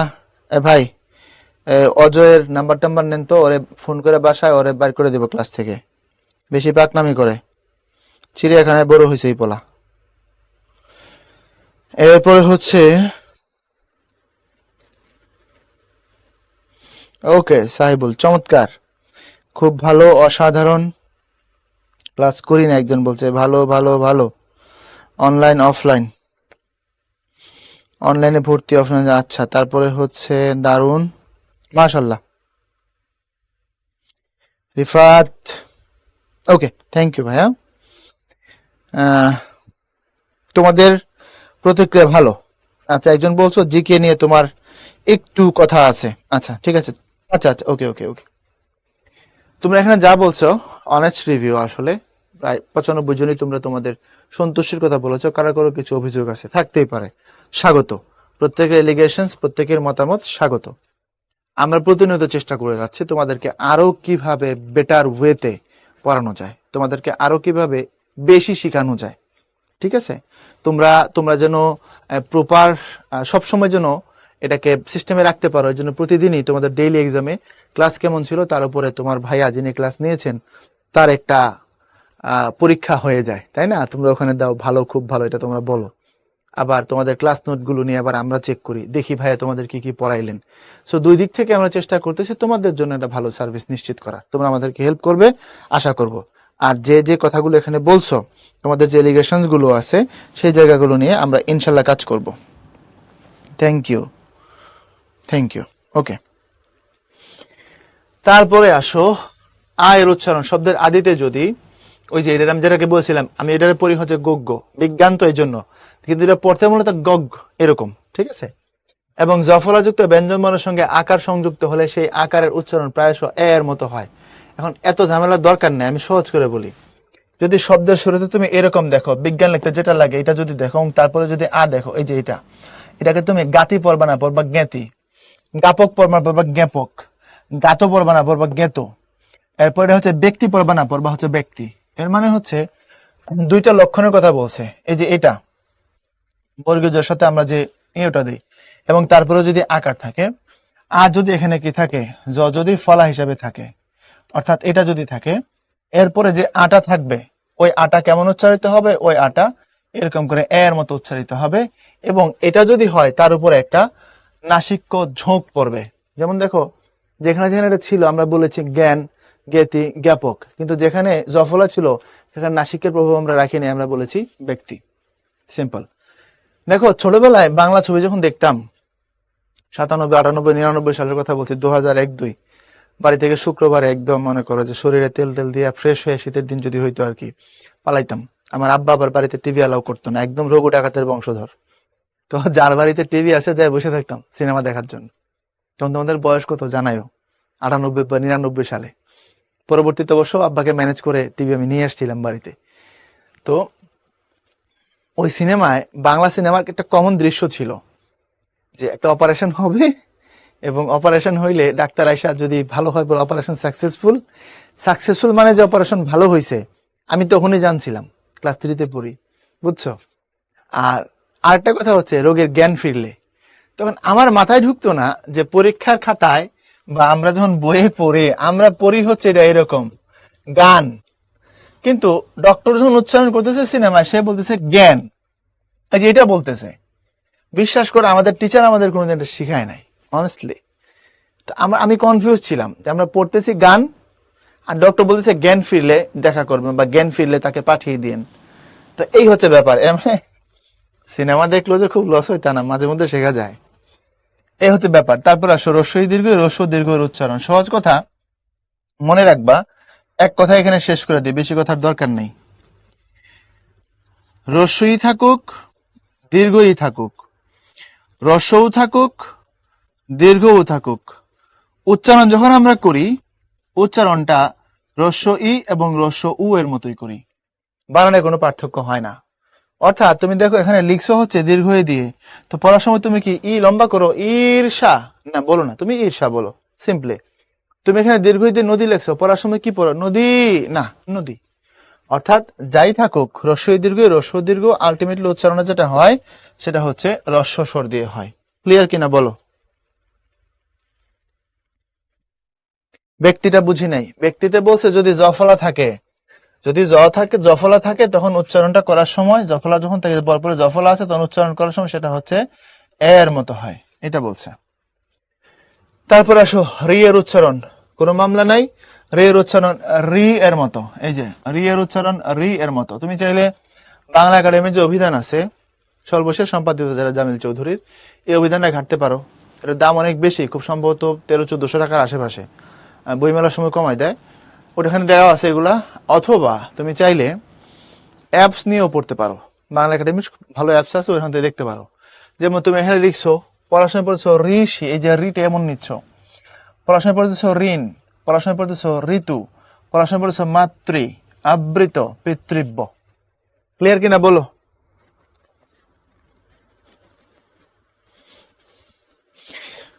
আমার কমেন্ট কি শো করে না? আহারে কি অভিমান! করে করে সোনিয়া, কমেন্ট শো করে। ওকে, থ্যাংক ইউ। তারপরে আসো স্বর উচ্চারণটা কেমন হবে যাব বলবো।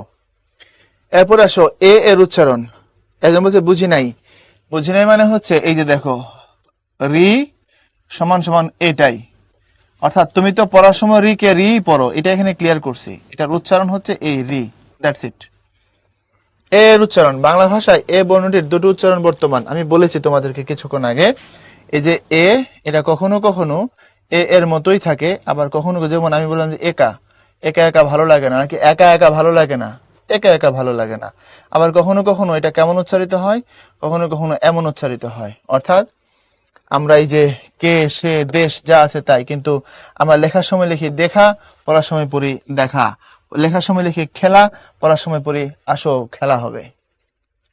ওকে, তারপরে আসো ওই এবং ও এর উচ্চারণ, very very important, very very important. এই জন্য তোমাদেরকে ভাইয়া মৌলিক এবং যৌগিক স্বরধ্বনি দেখাইছি না, হর্ষ চিহ্ন না দিলে সমস্যা হবে কিনা? হবে। তুমি যখন কোনো শুদ্ধ শুদ্ধ উচ্চারণ নির্ণয় করবা, হর্ষ চিহ্নের সেখানে দরকার আছে। কারণ আমরা জানি যে এই যে হর্ষ চিহ্ন বা এই যে হসন্ত, এটা সাধারণত অকে দূর করে দেয়। এখন তুমি যখন আহ্বান কথাটাকে লিখবা এরকম করে আহ্বান, যখন তুমি উচ্চারণ লিখবা তখন তুমি লিখবা হচ্ছে আহ্বান। তো আহ্বান লিখলে দন্তন্য, এখন দন্তন্যর পরে নর্মালি নীলিন বা বিলীন হিসাবে একটা আন্ত ও এর সাথে যুক্ত আছে অটোমেটিক। দন্তন্যর জন্ম হয়েছে অ সহ, দন্তন্য মানে অ। এখন সিস্টেম হচ্ছে শেষের অটা এখানে থাকবে না। তো শেষের অটা যে থাকবে না, এটা বোঝানোর জন্য তুমি কেমনে বুঝাবা? তুমি বোঝানোর জন্য এখানে একটা হসন্ত দিবা, দিয়ে বুঝাবা এটা যে দন্তন্যর সাথে এখানে অযুক্ত হবে না, নইলে তো পড়তে হবে আহ্বানও। এখন তুমি যেহেতু হসন্ত দিয়ে দিছো, পড়তে হবে আহ্বান, এটা গিয়ে আটকে যাবে আহ্বান। সো উচ্চারণের ক্ষেত্রে হসন্তর ভূমিকা অনেক বেশি। তোমাদের যে ডেইলি এক্সাম গুলো হবে, তোমাদের যে উইকলি এক্সাম গুলো হবে, এটাতে আমরা এই যে হসন্ত থাকা না থাকা দিয়ে নিশ্চিত থাকা আমরা প্রশ্ন করব। বুঝো না এই কথাটা? একটা শব্দের শুদ্ধ উচ্চারণ কোনটা বলে 4টা রূপ আমরা দিব, 4টা ফর্মের, কোথাও হসন্ত দিব, কোথাও দিব না, কোথাও ঠিক জায়গায় দিব, কোথাও ভুল জায়গায় দিব। সিম্পল কথা, কারণ এভাবেই তো বোর্ডের প্রশ্নগুলো হয়েছে, এভাবেই তো তোমাদের হচ্ছে বিগত বছরের ভার্সিটির প্রশ্নগুলো হয়েছে, তোমরা তো দেখবা কিছুক্ষণ পরে। ওকে, এরপরে আসো ওই এবং ওই ও এর উচ্চারণ কি। আমরা যখন মৌলিক এবং যৌগিক স্বরধ্বনি পড়ছিলাম সেখানে বলছিলাম যে ওই আর হচ্ছে তোমার ও, এগুলো যৌগিক স্বরজ্ঞাপক বর্ণ, অর্থাৎ যৌগিক স্বরধ্বনি গুনলে আমরা সব মিলে 25টা পাই। 25টার মধ্যে 23টা ধ্বনির কোনো লিখিত রূপ হয় না, 23টির লিখিত রূপ নেই, অর্থাৎ বর্ণ নেই। তাহলে দুটির আছে, এই দুটি কোনটি? একটা হচ্ছে ওই আর একটা হচ্ছে ও। এখন দেখো ওই ধ্বনিটার মধ্যে কি আছে, আমরা আগে শিখছিলাম হচ্ছে অ রস্বই ওই, কিন্তু এখন দেখতেছি না, এটা হচ্ছে ও রস্বই ওই। এখানেও ও, আগে শিখছিলাম অ ও ও, কিন্তু এখন আধুনিক গ্রামারে এটাকে চেঞ্জ করে বলছে, এটা এখানেও আগের ওই যে উপরেটার মতোই ও হবে, প্রথমত ফার্স্ট অফ অল একটা ও হবে এবং পরবর্তীতে হবে ও হবে। তাহলে যেটা ভুল সেটা আমি ক্রস দিয়ে কেটে দিলাম, আর যেটা ঠিক সেটা আমি রেখে দিলাম। এদের উচ্চারণ ওই বলা যাবে না, এটা ভুল, ও বলা যাবে না, এটা ভুল, এটাকে পড়তে হবে ওই, এটাকে পড়তে হবে ও। এটুকু বুঝছো কিনা একটু বলো, বুঝছো কিনা একটু বলো। ব্রেক 9টার সময় দিব। আ এর উচ্চারণ যদি আ হয় তাহলে সেটা হ্যাঁ আ তো আ মানে তো বিবৃত। এটুকু ক্লিয়ার কিনা বলো? এখন দেখো বলছে এটার উচ্চারণ ওই, এটার উচ্চারণ হচ্ছে ও, এর উচ্চারণ ও। এখন উচ্চারণ তুমি পড়বা তাহলে ওই কোতান পড়বা, বলবো ওই কোতান, যেহেতু এটার উচ্চারণ ওই। আচ্ছা, এটার হচ্ছে ও, তাহলে উচ্চারণ পড়ার সময় ও পড়বা না, পড়বা ঔষধ। এটার উচ্চারণ যেহেতু ওই, পড়ার সময় পড়বা ঐশী। এটার উচ্চারণ যেহেতু ও, তাহলে পড়ার সময় পড়বা নৌকা। সেম বাকিগুলো। অর্থাৎ এটা বোঝা যতটা গুরুত্বপূর্ণ তার থেকে আমি এখানে যা লিখছি সেটা বোঝা বেশি গুরুত্বপূর্ণ। তুমি এখানে 3 লাইন পড়ার কোনো দরকারই নাই, এটা পড়বা পরে, ওইটা বোঝো আগে। এটার উচ্চারণ প্রপারলি কি হয়, এটার উচ্চারণ প্রপারলি কি হয়, এটা অলরেডি বিভিন্ন জবের পরীক্ষায় চলে আসছে। তোমাদের মাস্টার ক্লাসে আমরা সাধারণত 2টা ক্যাটাগরি দেখাই। তোমাদের ভার্সিটির রেফারেন্স দিই কোথায় কোথায় আসছে, আর বিসিএস এর রেফারেন্স দিই। যদি আমরা অন্য জবের রেফারেন্স দিতাম তাহলে বোর্ডে আটতো না, এত জায়গায় এটা আসছে এমন দেখাইতে হইতো। কজ প্রায় প্রতি শুক্রবারে কম বেশি বাংলাদেশের জব পরীক্ষাগুলো হয়, এবং কোনো কোনো শুক্রবারে 6টা 7টা 8টা পরীক্ষাও থাকে। এবং এগুলোতে দেখবো তুমি কত বেশি এগুলো আসা, বুঝছো? ক্লিয়ার কিনা? একটু রেসপন্স করো।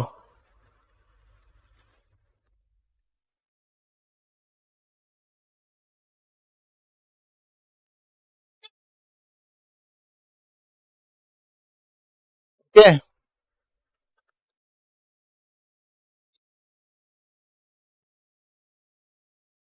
Thank you. এরপরে আসো ব্যঞ্জন বর্ণ। এটা কেন রাখছি বলো? ব্যঞ্জন বর্ণের শুধু এই জায়গা থেকে এত প্রশ্ন আসছে, জাস্ট শুধু একটা পয়েন্ট থেকে। এবং এটা আমরা খুব কমন ভুল করি, এটাও আমরা খুব কমন ভুল করি। দেখো, হর নিচে ল দেওয়া, আর আমরা যখন পড়ার সময় আমরা হটাকে আগে পড়ি, লটাকে পরে পড়ি, এটা আমাদের জন্য ভুল। মাসে পিসি গল্পে একটা মেয়ের নাম আছে, মেয়েটার নাম হচ্ছে আহলাদি, আমরা বলি আর কি আহলাদি। এরকম করে দেওয়ার কারণে যেহেতু আগে হ দেখি পরে ল দেখি, দ্যাট ইজ ওয়াই আমরা পড়ার সময় পড়ি আহলাদি, কিন্তু কথাটা ভুল। ওটা শুদ্ধ যে উচ্চারণ সেটা হচ্ছে আলহাদি। অর্থাৎ আগে আসবে ল, তারপরে আসবে এই আলহাদি, এটা হচ্ছে উচ্চারণ। এর মানে তুমি যখন লিখবা, লেখার সময় তুমি ধরো লিখছো এরকম করে, হলো আহ্লাদ না, আহ্লাদ না উচ্চারণটা, উচ্চারণটা হলো আগে ল তারপরে হ, আলহাদ। এর মানে কি দাঁড়ালো, এখান থেকে তুমি কি শিখলা? শিখলা হচ্ছে তুমি লেখার সময় আগে হ লিখো পরে ল লিখো, কিন্তু পড়ার সময় উল্টা পড়বা, আগে ল পড়বা পরে হ পড়বা। কারণ দেখো, হ ল এর নাম হচ্ছে হয়ে ল ফলা, মানে হ প্রথমে এবং ল পরে আসলে উচ্চারণে লটা আগে আসছে তারপরে হ আসছে, মানে আহ্লাদ হবে না, হবে আলহাদ। ওটা ভাইয়াদের নিচে যেটা লিখলাম, কথা কি বুঝছো এই পর্যন্ত? এরপরে হর সাথে যদি জফলা থাকে, হ জফলা শব্দের শুরুতে না হয়, মাঝখানে বা শেষে হয়ে যদি জফলার উচ্চারণ হবে এই জজ্জর মতো। অর্থাৎ এই যে দেখো, এটার উচ্চারণ, আহারে কত ভুগছি আমি ছোটবেলায়, তোমরা তো এখন খুব লাকি। এটা কি ঐতিহ্য হবে নাকি ঐতিহ্য হবে, এটা নিয়ে ভুগে নাই আমাদের বয়সে কোনো স্টুডেন্ট নাই। অনেস্টলি, তোমাদের যারা বড়, আমাদের কাছাকাছি লেভেলের বয়স, তাদেরকে জিজ্ঞেস করো, মামা চাচা কেউ যদি থাকে, নিশ্চিত তারা স্বীকার করবে।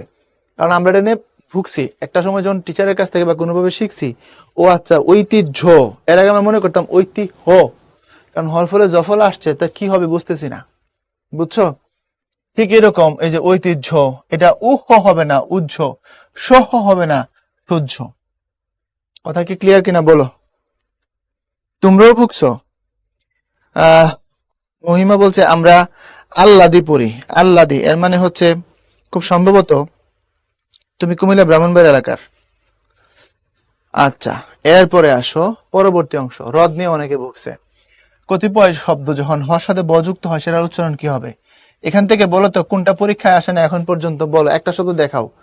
আহ্বান, বিহবল, জিহ্বা, গহ্বর, আসে নাই কোনটা দেখাও যে ভাই এটা আসে নাই। অলমোস্ট প্রতিটা আসছে। তাহলে তুমি লেখার সময় আহ্বান লিখবা, পড়বা আহ্বান, বিহব্বল পড়বা বিউভল। এখানে কিন্তু উ হবে, খবরদার, এটা ও না, এটা হলো উ। জিহ্বা না, জিহ্বা, গহ্বর না, গহ্বর। এখানে যখন তুমি বলবা বিউভল তখন উ, বাট এখানে বলবা গহ্বর, এখানে বলবা ও। ক্লিয়ার?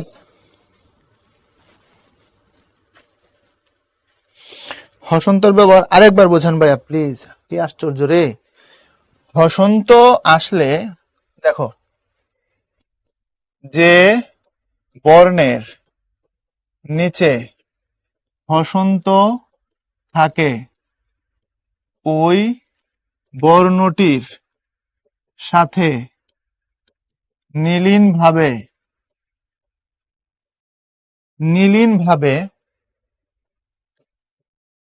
যুক্ত থাকা অ এর উচ্চারণ হয় না।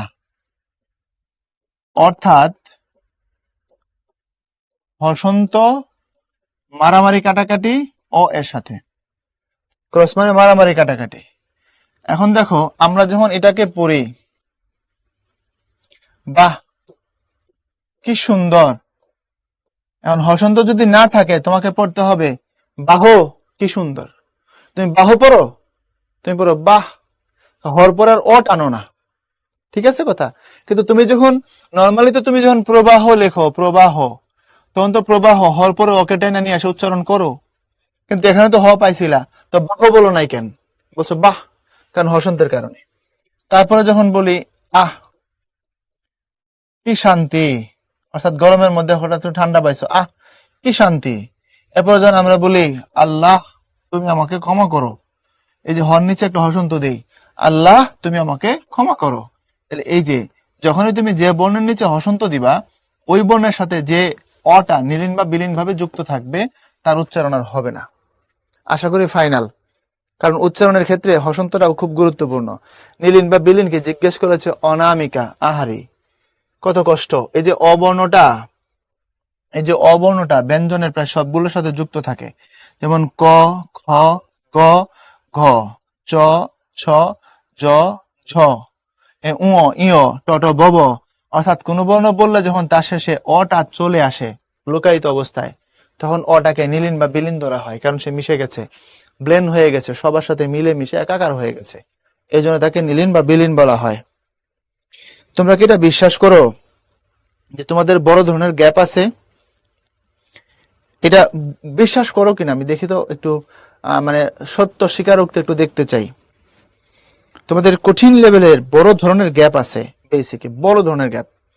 নিজেকে জিজ্ঞেস করো, অ্যাডমিশন লেভেলে তুমি বাংলা পরীক্ষা দিয়ে আসছো, 2 বছর পড়েছো এই সিলেবাসটা, তারপরে যেসব প্রশ্ন করতেছো এটা দিয়ে বোঝা যাচ্ছে যে তোমরা এই জায়গায় অনেক বেশি ফাঁকিঝুঁকি করছো। এটা সত্য কথা ভাইয়া। এরপরে আসো বফলা। এই বফলা আর মফলা নিয়ে আমি তোমাদেরকে 3টা বা 4টা কথা বলবো। এই কথাগুলো আগে মুখস্থ করতে হবে, আমি এখানে লিখে দিব। মুখস্থ করার পরে আমি বফলা বা মফলা পড়াবো, ঠিক আছে? এর আগে আমি এটা পড়াবো না, যখন বলবো এটা মুখস্থ হয়েছে ভাই তারপরে পড়াবো। বফলা বা মফলা দুটোর ক্ষেত্রেই, ঠিক আছে? এই এই ব অথবা ম দুটোর ক্ষেত্রে মোটামুটি 3টা বা 4টা রকমের ঘটনা ঘটবে। 1, উচ্চারিত হবে না। 2, উচ্চারণ হবে। 3, নাকের ঝোঁক পড়বে বা নাসিক্য হবে আর কি, নাকের ঝোঁক পড়বে। 4, যার সাথে বসবে সে বর্ণটি দ্বিত্ব হয়ে যাবে। এই মোটা দাগে 4টা ঘটনা ঘটবে বফলা বা মফলা যুক্ত হওয়ার পরে।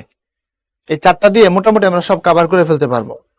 যখন আমরা বাক শব্দে বফলা বা মফলা যুক্ত করি, এরকম 4টা ঘটনা ঘটে। কখনো কখনো যুক্ত হবে কিন্তু উচ্চারিত হবে না, এমনি বসে আছে। কখনো কখনো উচ্চারিত হবে, আবার কখনো কখনো উচ্চারিত হবে না, তবে নাকের ঝোঁক পড়বে। অর্থাৎ তুমি এটা পড়ার সময় একটু নাকের ঠেলা দিয়ে পড়বা। যেমন শ্মশান শব্দে তালব্যস্যর সাথে মফলা আছে, এই জন্য পড়ার সময় আমরা শ্মশান পড়ি না, আমরা পড়ি শ্মশান, অর্থাৎ নাকের ঝোঁক দিই, চন্দ্রবিন্দুর চাপ দিই। আবার কখনো কখনো যে বর্ণের সাথে সেটা বসবে সেটা ডাবল হয়ে যাবে, যেমন বিশ্বাস, তালব্যস্য 2টা হয়ে গেছে। সো কোনো কথা না বলে এই 4টা মুখস্থ করে আমাকে বলো যে ভাইয়া মুখস্থ করছি, তারপর আমি এখানে যাব, এবং এটার জন্য তোমাদের 2 মিনিটের নীরবতা আমি চেক করব যে তোমরা করছো কিনা। এখানে ওকে বলবা, ডান। ডান বললে আমি বুঝবো যেটা হয়ে গেছে, তোমরা ঘটাই ফেলছো।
থ্যাংক ইউ, তোমাদের হয়ে গেছে। এবং বিশ্বাস করো, আমরা বফলা মফলা মিলে যে 7, 8, 9টা রুল পড়বো, এগুলো দেখবা এগুলার ভিতরে আশপাশ দিয়ে যাবে, তোমার এই বেসিকের বাইরে এগুলো নেওয়া সম্ভব হবে না।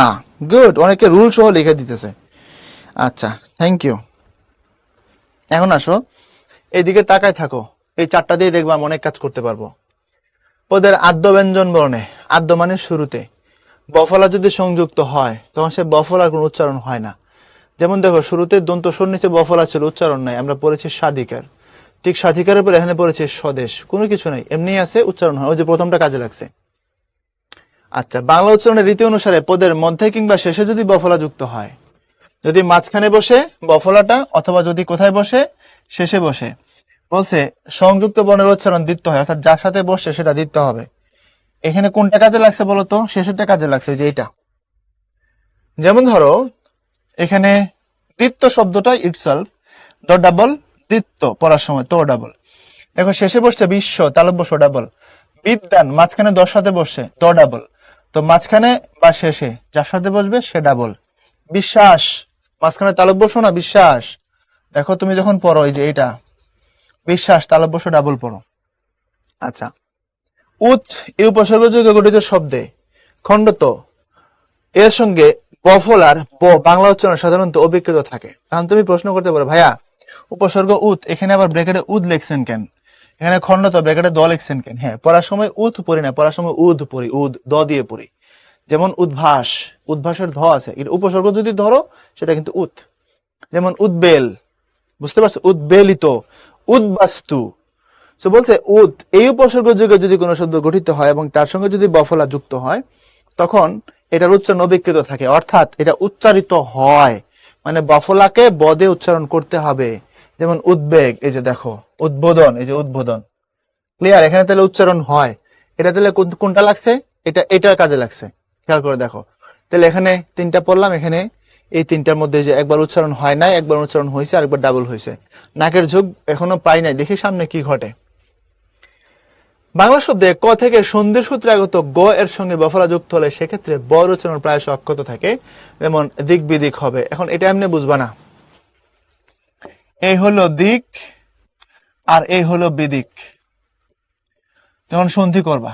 এখন দেখো কি বলছে, বলছে বাংলা শব্দে ক থেকে সন্ধি সূত্রে আগত গ এর সঙ্গে। আচ্ছা, এই যে ক থেকে সন্ধি সূত্রে আগত গ এর সঙ্গে, যখন আমি সন্ধি করছিলাম, এটা একটু পেজ নেওয়া না, এখানে লিখতে পারবো। দেখো, সন্ধির একটা রুল আছে, সন্ধিতে যাওয়া লাগবে না, এখান থেকে দেখাই দিচ্ছি। ব্যঞ্জন সন্ধির শুরুর দিকে মনে 3-4 নম্বর রুল মনে রাখো। ক, খ, গ, ঘ, যখন এই 1 থাকে তখন 3 হয়। কি বলছি বলো? 1 থাকলে 3 হয়। তাইলে আমি যখন লিখি হচ্ছে এই দিক, তারপরে লিখি হচ্ছে এখানে বিদিক, তো এই যে ওই যে দিক বিদিক সন্ধি যখন করি, তখন আমরা লেখার সময় লিখি হচ্ছে এই দেখো, দিক বিদিক। এর মানে যেখানে ক ছিল, এই দেখো এখানে দরস্যও ঠিক আছে, এখানে বিদিকও ঠিক আছে, খালি কটা উল্টে গিয়া গতে রূপান্তরিত হয়েছে। এটাই বলছে, সন্ধির শব্দে যদি ক থেকে সন্ধির শব্দে সূত্রে আগত গ, অর্থাৎ সন্ধিতে যেখানে কটা গতে রূপান্তরিত হয়েছে, ওই সব জায়গায় তার উচ্চারণ অক্ষত থাকে, অর্থাৎ উচ্চারণ যেমন আছে এমন থাকে। এটাই বলছে যে সন্ধির খেলায় যে কটা গরুর গতে রূপান্তরিত হয়ে গেছে এমন জায়গায় এই বফলা যুক্ত হয়ে গেলে ওকে উচ্চারণ করা লাগে। ওই হচ্ছে দিক বিদিক ইত্যাদি ইত্যাদি। বুঝছো কি বুঝো নাই? কথা বলো। দিগ্বসনা, দিগ্বলয়, দিগ্বধূ। ক্লিয়ার? ওকে। এন্ড দেন এছাড়া বফলা বয়ের সঙ্গে এবং ময়ের সঙ্গে বফলা যুক্ত হলে সে বয়ের উচ্চারণ অবিকৃত থাকে। যেমন বয়ের সঙ্গে ব, আব্বা বা আব্বু, সবাই বয়ের উচ্চারণ অবিকৃত অবস্থায় আছে। তবে এ প্রসঙ্গে শর্তব্য যে, শর্তব্য মানে মনে রাখা কর্তব্য, মনে রাখা উচিত যে বফলা যুক্ত ব্যঞ্জন বর্ণের সঙ্গে সংযুক্ত হলে, বফলা যুক্ত ব্যঞ্জন বর্ণের সঙ্গে সংযুক্ত হলে তার কোন উচ্চারণ হয় না। যেমন উচ্ছ্বাস, এখানে আছে চ তারপরে ছ, তার নিচে বফলা, তো যুক্ত ব্যঞ্জনের সাথে বফলা আসছে, তাই বফলার উচ্চারণ হবে না। এখানে উজ্জ্বল, এখানে একটা বর্গীয় জ তারপরে আরেকটা বর্গীয় জ, তার নিচে বফলা, তাই বফলার উচ্চারণ হবে না। তাহলে বফলা আরেক জায়গায় উচ্চারিত হয় না। আমরা এখানে শিখছিলাম বফলা কোথায় উচ্চারিত হয় না, বুঝতে পারছো? এখান থেকে আরেকটা শিখলাম যে সংযুক্ত বা যুক্ত ব্যঞ্জন বর্ণের সঙ্গে যদি বফলা থাকে তবে তার উচ্চারণ হবে না। আমি এখানে উজ্জ্বল পড়ছি, বফলার কোনো প্রভাব নাই। এখানে উচ্ছ্বাস পড়ছি, বফলার কোনো প্রভাব নাই, সিম্পলি নাই। এরপরে আসো মফলা। মফলা তোমাদের কি ব্রেক মফলার পরে দিব না আগেই দিব? জোর বলছে তাহলে কেন বফলা দিছে? ভাই বিশ্বাস কর, এটা আমারও প্রশ্ন। আমি যদি বাংলা একাডেমিতে যাইতে পারতাম, যে আমার এই দায়িত্ব যদি থাকতো, একদম সোজা করে দিতাম, বানান টানান গুলো সহজ করে দিতাম। এত ঝামেলার দরকার না। আমি নলেজ লিখবো, এখানে কে কি জন্য আসবে, দরকার কি? সাইকোলজি লিখলে সামনে একটা পি দিয়ে এত ঢং করার মানে কি? লেফটেন্যান্ট পড়তেছি, কোনো এফ নাই, এটা কি ঢং না?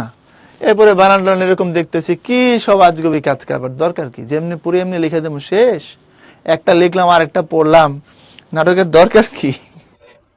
তাই না? শেষ করে ব্রেক দেন, ঠিক আছে? দেখো, এই চারটা কথা মনে আছে? এই বলো, চার সূত্র। উচ্চারিত হবে না, উচ্চারণ হবে, নাকের ঝোঁক পড়বে, যার সাথে বসবে সে বর্ণ ডাবল হয়ে যাবে। পদের আদ্য ব্যঞ্জন মানে ম যুক্ত হলে উচ্চারিত হয় না, তবে সামান্য নাসিক্য প্রভাব হয়। যেমন লেখ স্মরণ পর্ব স্মরণ, লেখ শ্মশান পর্ব শ্মশান। কাজে লাগছে? আচ্ছা। পদের মাঝখানে বা শেষে যদি মফলা যুক্ত হয় তখন সে বর্ণের দ্বিতীয় উচ্চারণ হয়। কিরকম? এই যে শেষে যুক্ত হয়েছে দশ সাথে, দ ডাবল হয়েছে ছদ্ম, শেষে যুক্ত হয়েছে দশ সাথে, দ ডাবল হয়েছে পদ্য এবং নাকের প্রভাব আসছে। এই যে তর সাথে যুক্ত হয়েছে আত্ম, নাকের প্রভাব আসছে। ওকে, আত্মীয় যদি হয় সেক্ষেত্রেও মাঝখানের তটা ডাবল হয়ে গেছে। অনেকে বলো মাঝখানে তো দেখাইলেন না, এই যে আত্মীয়, এখন মাঝখানে দেখাইলাম না, এই যে ত ডাবল হয়েছে। বুঝছো এবার? কিন্তু বাংলা ভাষায় পদের মধ্যে কিংবা অন্তে সর্বত্র মফলাযুক্ত ব্যঞ্জন বর্ণটির দ্বিতীয় উচ্চারণ হয় না। আমি যেখানে দেখলাম যে মাঝখানে বা শেষে যুক্ত হলে দ্বিতীয় হয়েছে, এখানে বলছে তবে বাংলা ভাষায় পদের মধ্যে কিংবা অন্তে সবসময় যে মফলার দ্বিতীয় হবে এমন না। যদি গর সাথে, উর সাথে, টর সাথে, মূর্ধন্য, দন্তন্য, ম এবং লর সাথে যুক্ত হয় তখন তার উচ্চারণ অবিকৃত থাকে। অর্থাৎ এই এই এদের সাথে যদি বসে, এই যে শাড়িটা দেখতেছো, এই যে শাড়িটা, তখন ম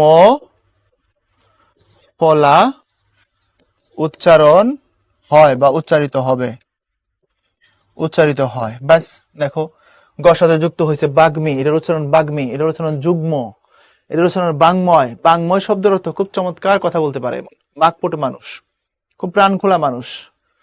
এরপরে হচ্ছে টর সাথে বসছে কুটমল, কুটমলিত, কুটমল, মুকুট। তারপরে হিরণময়, সুন্দর, মৃন্ময়, মাটি দিয়ে বানাইছে এমন জিনিস, মৃন্ময়। এরপরে দন্তনের সাথে মফলা উন্মাদ, এটা কিন্তু উন্মাদ না। অনেস্টলি আমি একসময় এটার উন্মাদ পড়তাম, বাট উন্মাদ না, ইটস উন্মাদ। বিদ্রোহ কবিতার মধ্যে আসছে আমি উন্মাদ, আমি উন্মাদ, ওইটা। এরপরে হচ্ছে সম্মান, সম্মতি, গুল্ম, বাল্মীকি। বুঝতে পারছো? তুমি এখান থেকে এমনি মুখস্থ করবা, পড়বা হচ্ছে এরকম গ উ ট ন ন ম ল, গ উ ট ন ন ম ল, গ উ ট ন ন ম ল। এদের সাথে যদি মফলা যুক্ত হয় দেন তার উচ্চারণ বহাল থাকবে। এরপরে বলছে যুক্ত ব্যঞ্জন বর্ণের সঙ্গে সংযুক্ত মফলার কোনো উচ্চারণ হয় না। তা আমরা তো এটাও শিখছিলাম, এখানে তো তাই শিখছি যে যুক্ত ব্যঞ্জনের সঙ্গে যে উচ্ছ্বাস, উজ্জ্বল, বফলার উচ্চারণ হয়েছিল না। এখানেও যুক্ত বর্ণে বফলার উচ্চারণ ছিল না। এখানেও দেখবো যে যুক্ত ব্যঞ্জনের ক্ষেত্রে, যুক্ত বর্ণের ক্ষেত্রে মফলার কোনো উচ্চারণ হয় না। তবে এক্ষেত্রেও যুক্ত বর্ণের শেষে প্রমেয় উচ্চারণের সানুনাসিক করা হয়, মানে নাকের প্রভাব থাকে। বফলায় খালি দেখছিলাম নাকের প্রভাব নাই, বাট এখানে দেখবো নাকের প্রভাব আছে, এটুকুই। কিন্তু উচ্চারণ হবে না। যেমন সূক্ষ্ম হবে না, হবে সূক্ষ্ম। লক্ষণ হবে না, হবে লক্ষণ। যক্ষা হবে না, হবে যক্ষা। বুঝছো? তাহলে এখানে বফলা মফলা সেম জিনিস, যুক্ত ব্যঞ্জনের সাথে হওয়ার কারণে উচ্চারিত হবে না। তবে মফলা যদি হয় সেক্ষেত্রে নাকের প্রভাব পড়বে আর কি। যেমন এই যে ক্ষীয়টা, তার সাথে কি ক্ষীয়র মধ্যে কি ক আর স আছে না? এই যে ক্ষীয়, ওটার মধ্যে ক আছে এবং স আছে। এটা একটা অস্বচ্ছ ব্যঞ্জন বর্ণ, যেটা দেখলে বোঝা যায় না, এটা বলে অস্বচ্ছ। আর দেখলে যদি বোঝা যায় সেটা বলে স্বচ্ছ। এই যে এটা অস্বচ্ছ। ওকে ভাইয়া, এরপরে আসো কিছু শব্দ এবং তার সঠিক উচ্চারণ তোমরা দেখতে থাকো। আমরা একটা ছোট্ট ব্রেকে যাব। এগুলোকে যদি সম্ভব হয় ক্যামেরার সামনে থাকো বা এনি চান্স করতে পারো আর কি। হ্যাঁ, আমি একটা ব্রেক দিচ্ছি। এখন বাজে হচ্ছে 9টা। আমরা 9:12 ফিরবো ইনশাল্লাহ।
ঘর অর্ঘ্যের মধ্যে পার্থক্য কি?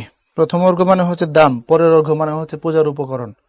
ফুল জফলা দিলে হয়ে যাবে পূজার উপকরণ। তারপরে আসো শুরু করি আমরা নাকি? ওয়াও, সবাই রেডি? তোমরা কি এটা দেখছিলা?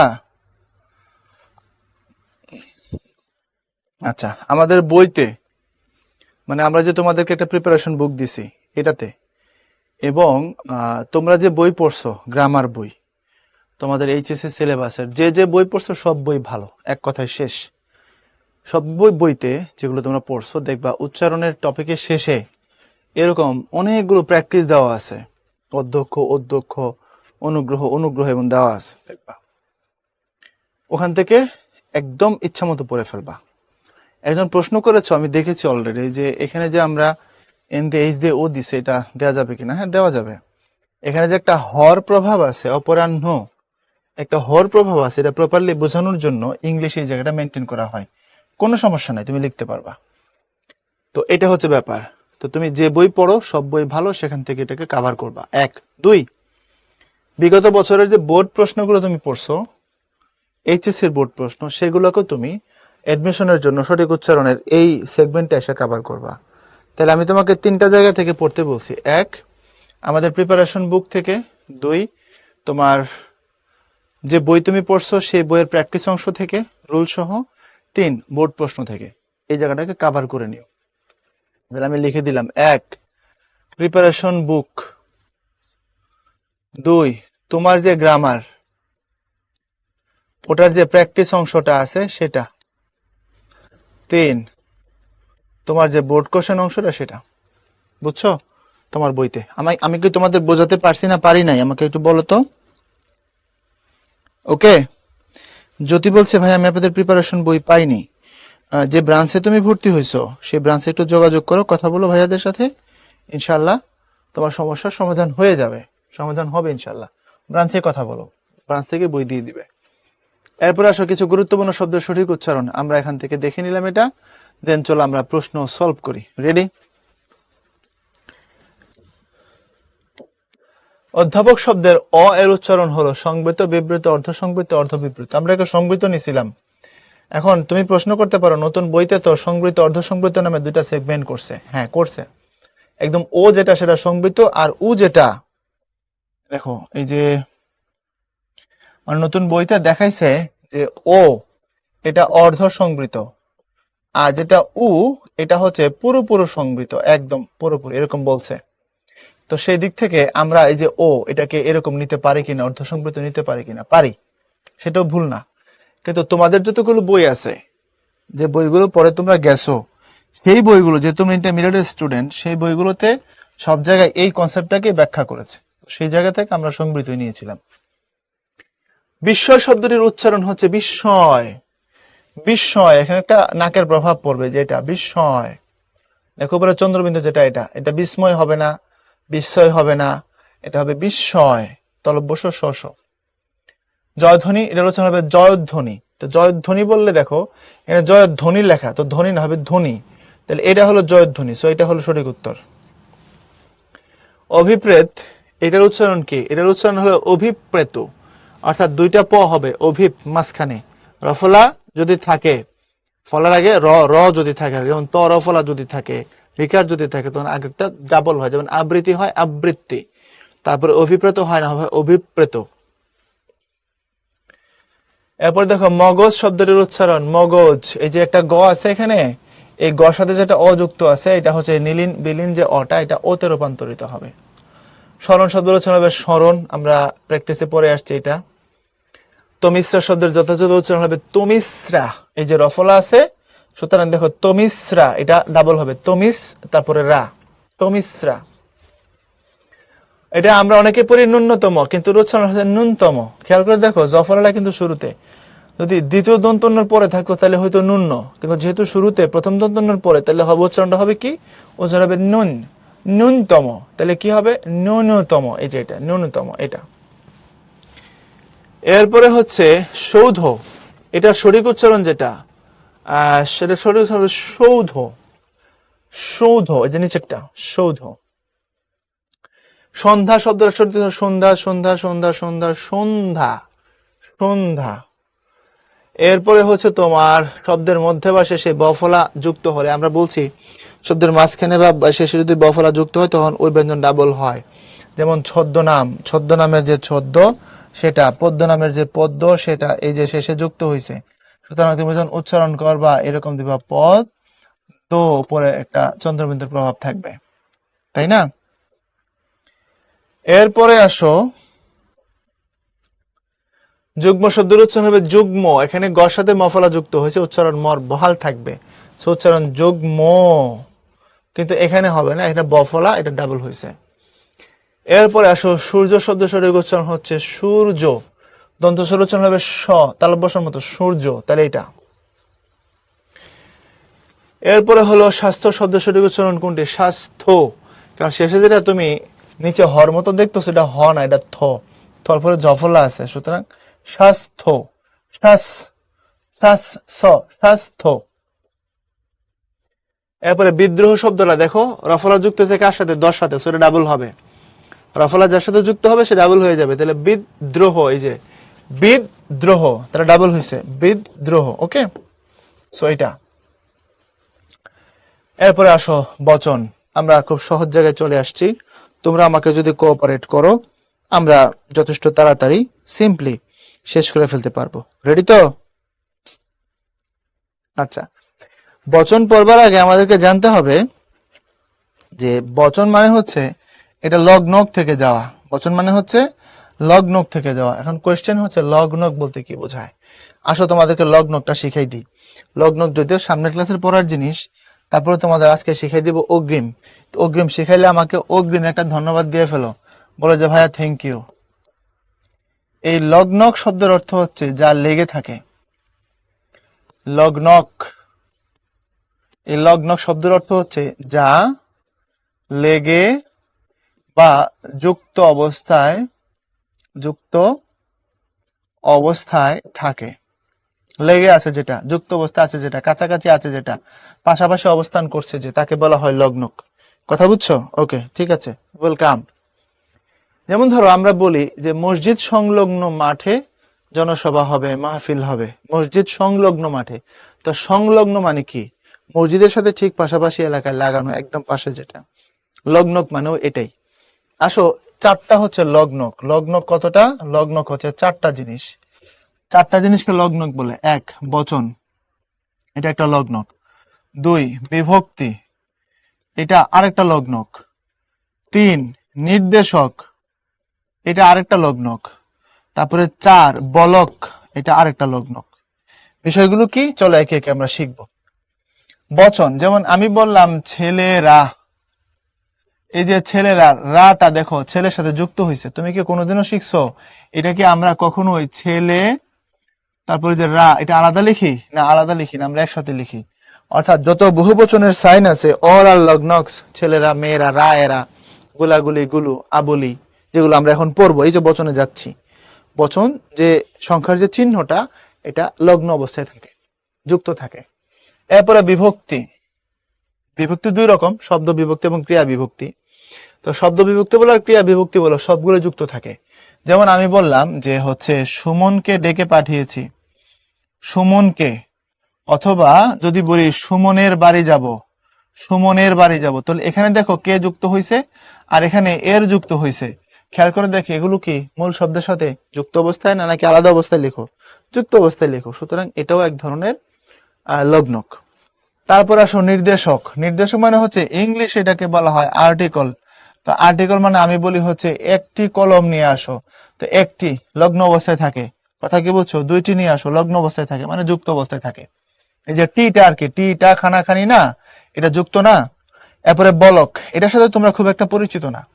বলক হচ্ছে বক্তব্যকে শক্তিশালী করে, বলক বক্তব্যকে শক্তিশালী করে। কেমন শক্তিশালী করে? তুমি যা বলতেছো সেটা কথার মধ্যে অনেক বেশি জোর দিবে।